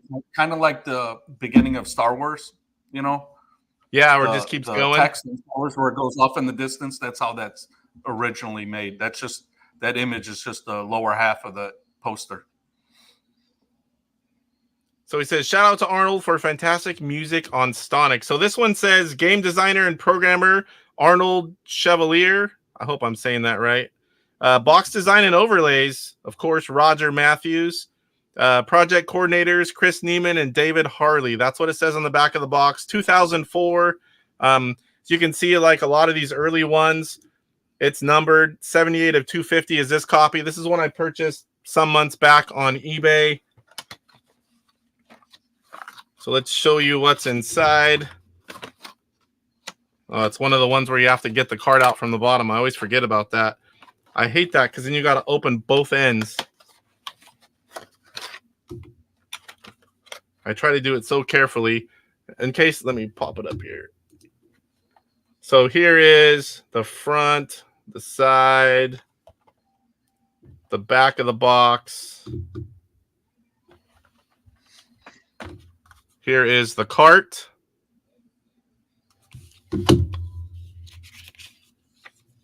Well, some of these overlays are different. It's almost like they put their own backing on some of them. So here is the nice color manual. Mind you, like we talked about, this is, I was saying, one of the first homebrews. This is the first. This manual is cool. I've never been in here. These are almost, they feel like raised stickers almost. Like this is, I've never felt anything like that. That's definitely different. So on the back, we have a little bit more. Game design, music, graphics, and programming, Arnold Chevalier. Level design, David Harley, Heather Harley. I'm pretty sure that's his wife. Arnold Chevalier. Hardware masters, Joe Zabisiak and Chad Shell. Chad Shell gave us the IntelliCart, which let us play ROMs on our computer. The manual is David Harley. Overlay and box graphics, Roger Matthews. Producer, Chris Neiman. Director, David Harley. Here is the overlay. Let me get it without. There's one in here that's like, I don't know if they were playing with it or what they did. It's cut different, unless that's just something that comes with it. I've never opened one. So there's 2 overlays, and then there's this like thicker card thing that you can hardly bend. Yeah, it's something looks like they put in there. Yeah, no idea. Like I said, that's the first time I've ever opened one. So let's go ahead and show you guys the game here. And I don't know about you, Roger, but I've seen nowhere near the 100 plus levels in this game. Oh, me either. I've gotten what I think is fairly far, but nowhere near that. Nope. So let me switch on over here. And don't ask me what the icons mean because I can't remember.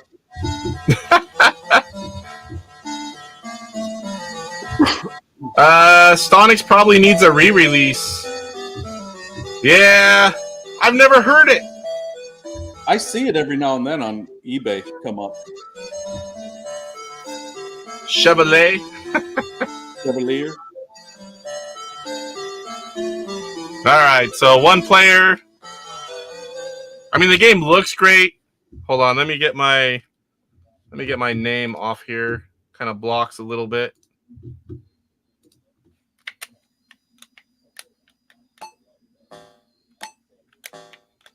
The one thing, man, this is my favorite one right here, where you can shoot. Yep. I don't like anything else. Oh, I missed it. So you would think. So you can see, like, let me see. I'm kind of going slower.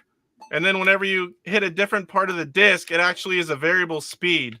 Now, I'm not going to lie. That is weird to get used to at first. Trying to talk and play. But whenever you do get used to it, it does help you a lot in the game. It's not just one speed.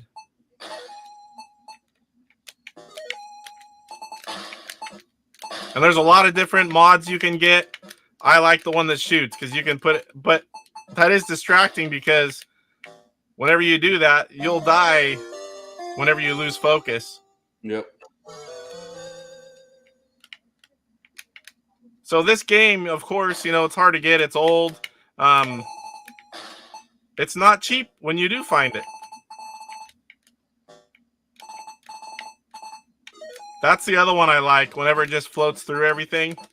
Yeah.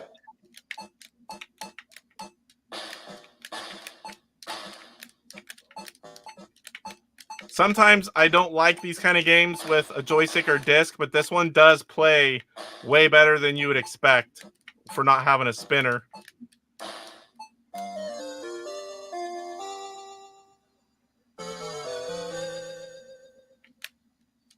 We'll play a little bit into this one, and then we'll call it good.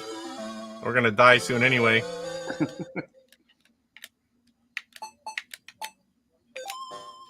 I forgot what that one is. That was points. That helps a lot in some of these.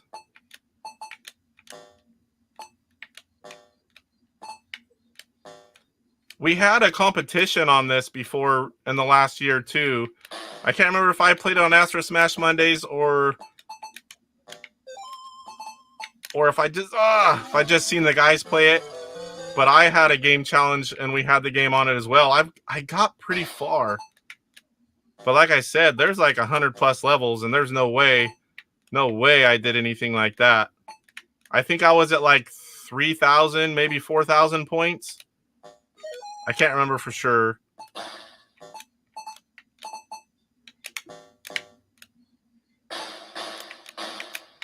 I lost one here. Oh, I moved. That'll be it. Yep. All right, let me switch back over.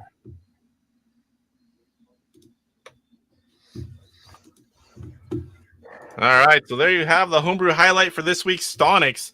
One of the first homebrew game, and one of the ones that Roger worked on. That was quite fitting. Usually when I have a guest on, I'll either pick their favorite game, especially something like this. It's got to be one that you worked on. Yeah. I try to put something related to the guest or the show or the topic, and what it was going to be, this or one of the other ones. And whenever you said it and I looked it up, I'm like, yeah, Stonix is good. Yeah. So if you guys don't know about it, Stonix, highly recommend it. It still holds up today. It's such a great, well-made game. If you can find it and afford it, highly recommend it. Highly recommend it. It's a great game. It's well made. Yeah. I mean, there's no, you can't find a fault in that game except for you can't beat it. Right. Except you can't get past the 10th level. Yeah. But other than that, what I got next here? So the Collector Minute. Oh boy. I do have it. So the Collector Minute, I kind of just talk, like I'll show you real quick a website, or like I showed a clamshell one week. So here's another fitting one because we've been talking about it. I figured I would show you guys something else that Roger worked on, as we talked about earlier. This is one of the sets, the Orphan Overlay Series 3. And this one I'm not opening, so hold on, let me get you back over here. There it is. Yeah, I'll open this one. This one's already open. Where'd you get that one? Where'd I get it? You don't remember our trade? Yeah, I remember. That's why I was asking. Yeah. Still sealed, Nice. but soon to be open. Metal Torso says, go ahead and open, Casey. If you do, I'll sub.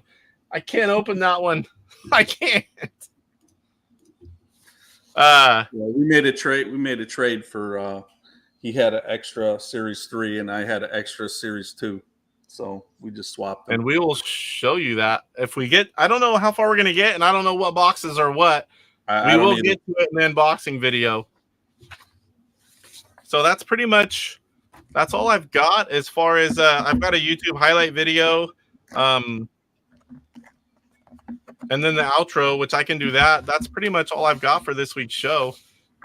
So again, guys, next week, we're going to have Roger come on again, and we're going to have the ultimate unboxing, lots of rare variants and different things. We're going to, Roger and I don't even know what box is what or what's in there. We kind of know what's in there, but when we open things, we're just going to talk about them, show you guys the differences. It's going to be a lot of Roger's expertise.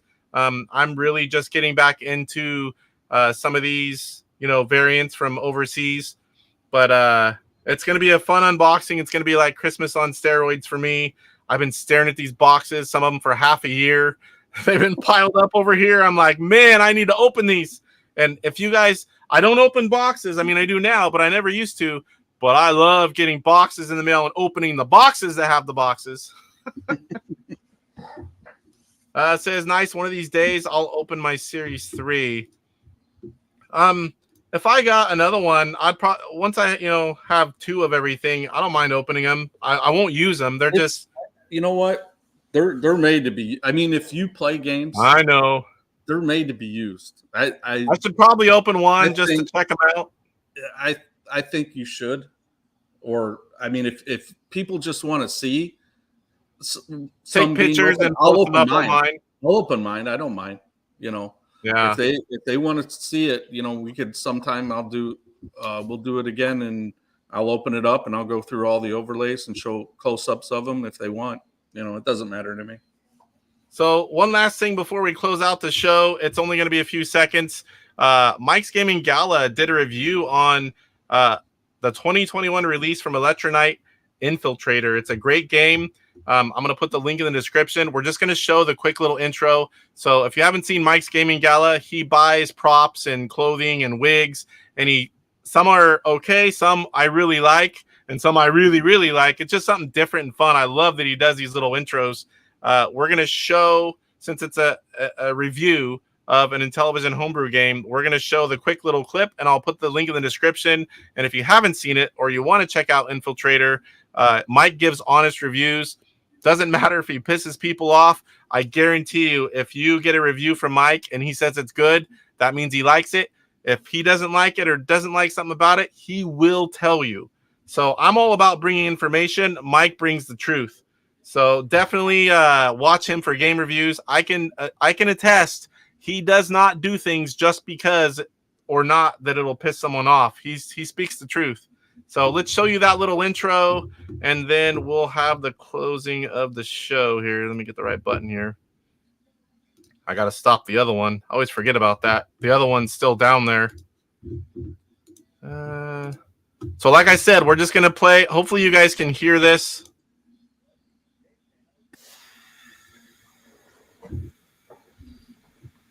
Yep. Sorry about that.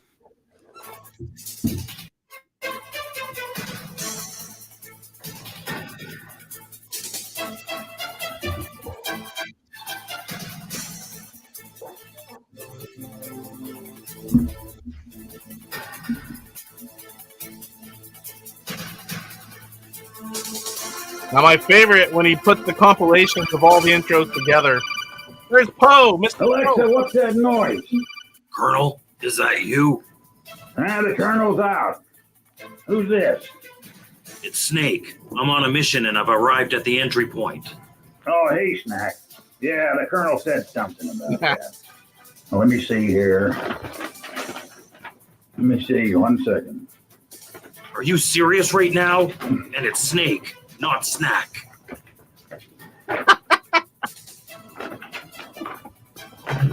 Penthouse All right, magazine. Snack, found it. Says here that you don't have any weapons. You have to sneak around to do what you got to do. Yes, I know that. Worst case scenario, I can incapacitate a guard and take his gun. Says here that since it's 2024, no guns at all. What? No guns at all? Yep. Sorry, Snack. Hope you're a good runner. Damn it! What am I supposed to do? Hey, in my day, technology was hiding from the enemy in cardboard boxes and smoking cigarettes to see laser beams. Surgeon General put a stop to that last one. See, Recoup was his name. He looked like an Amish.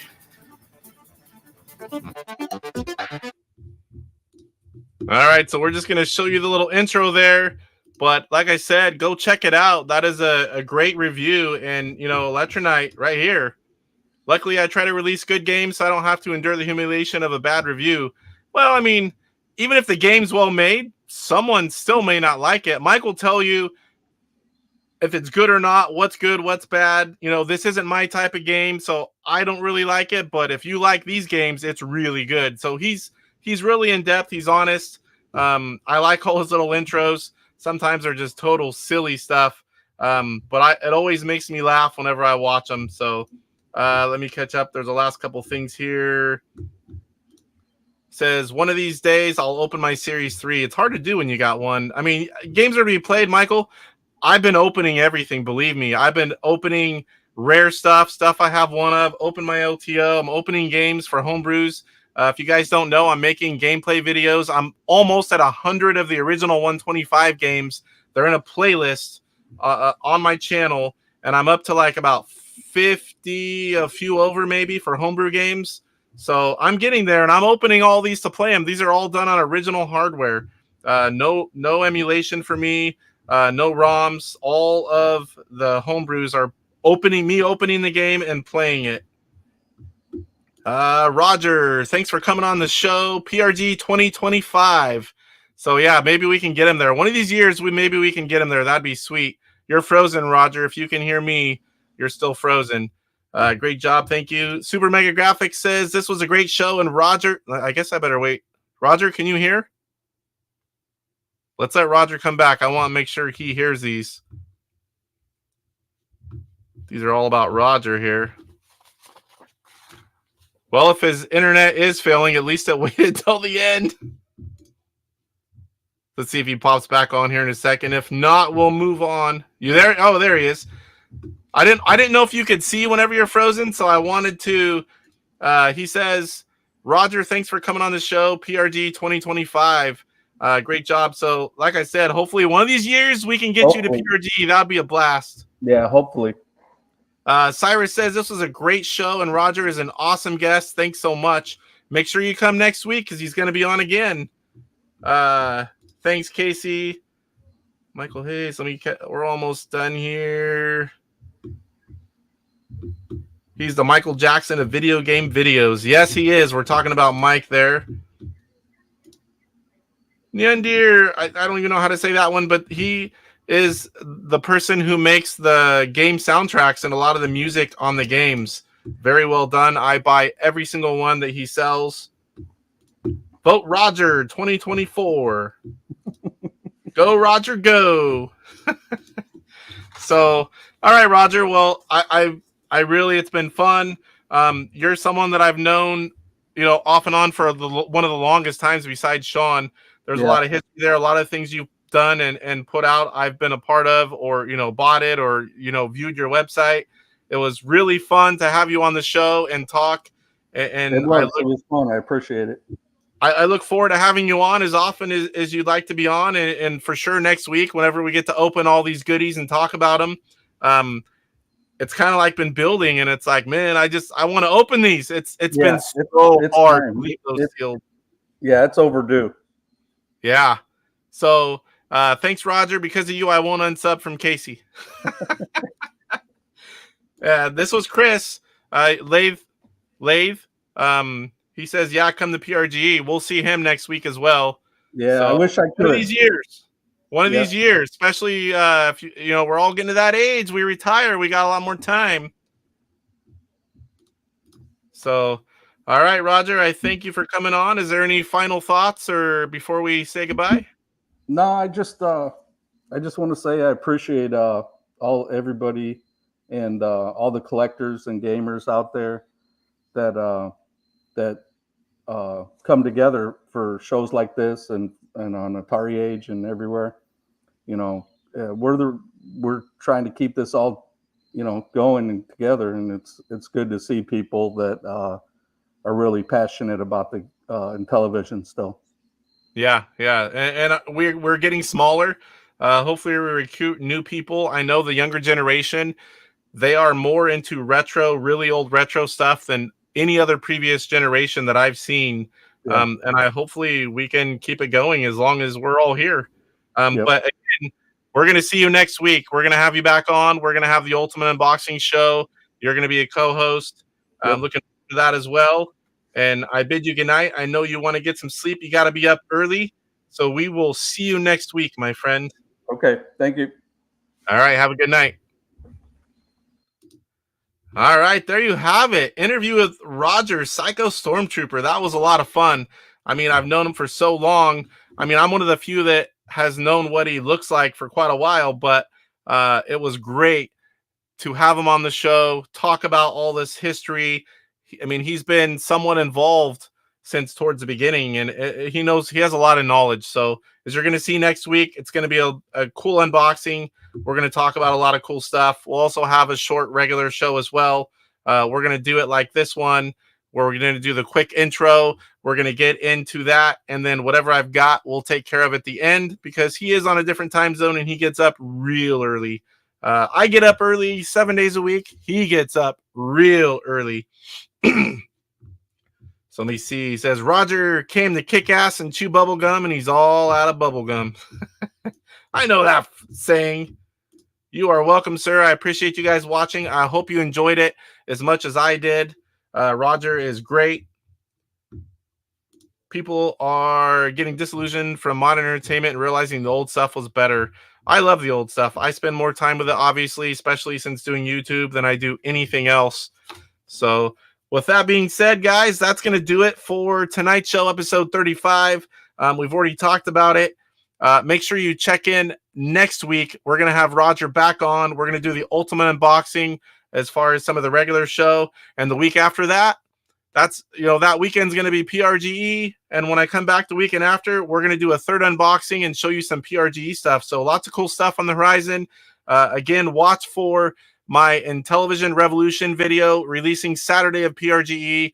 I'm going to show you all of the releases from the show. You're going to see the games. We're going to talk a little bit about them. And I'll show you lots of stuff from the show itself. So until next week, guys, good night. And thanks for watching. Appreciate all of you.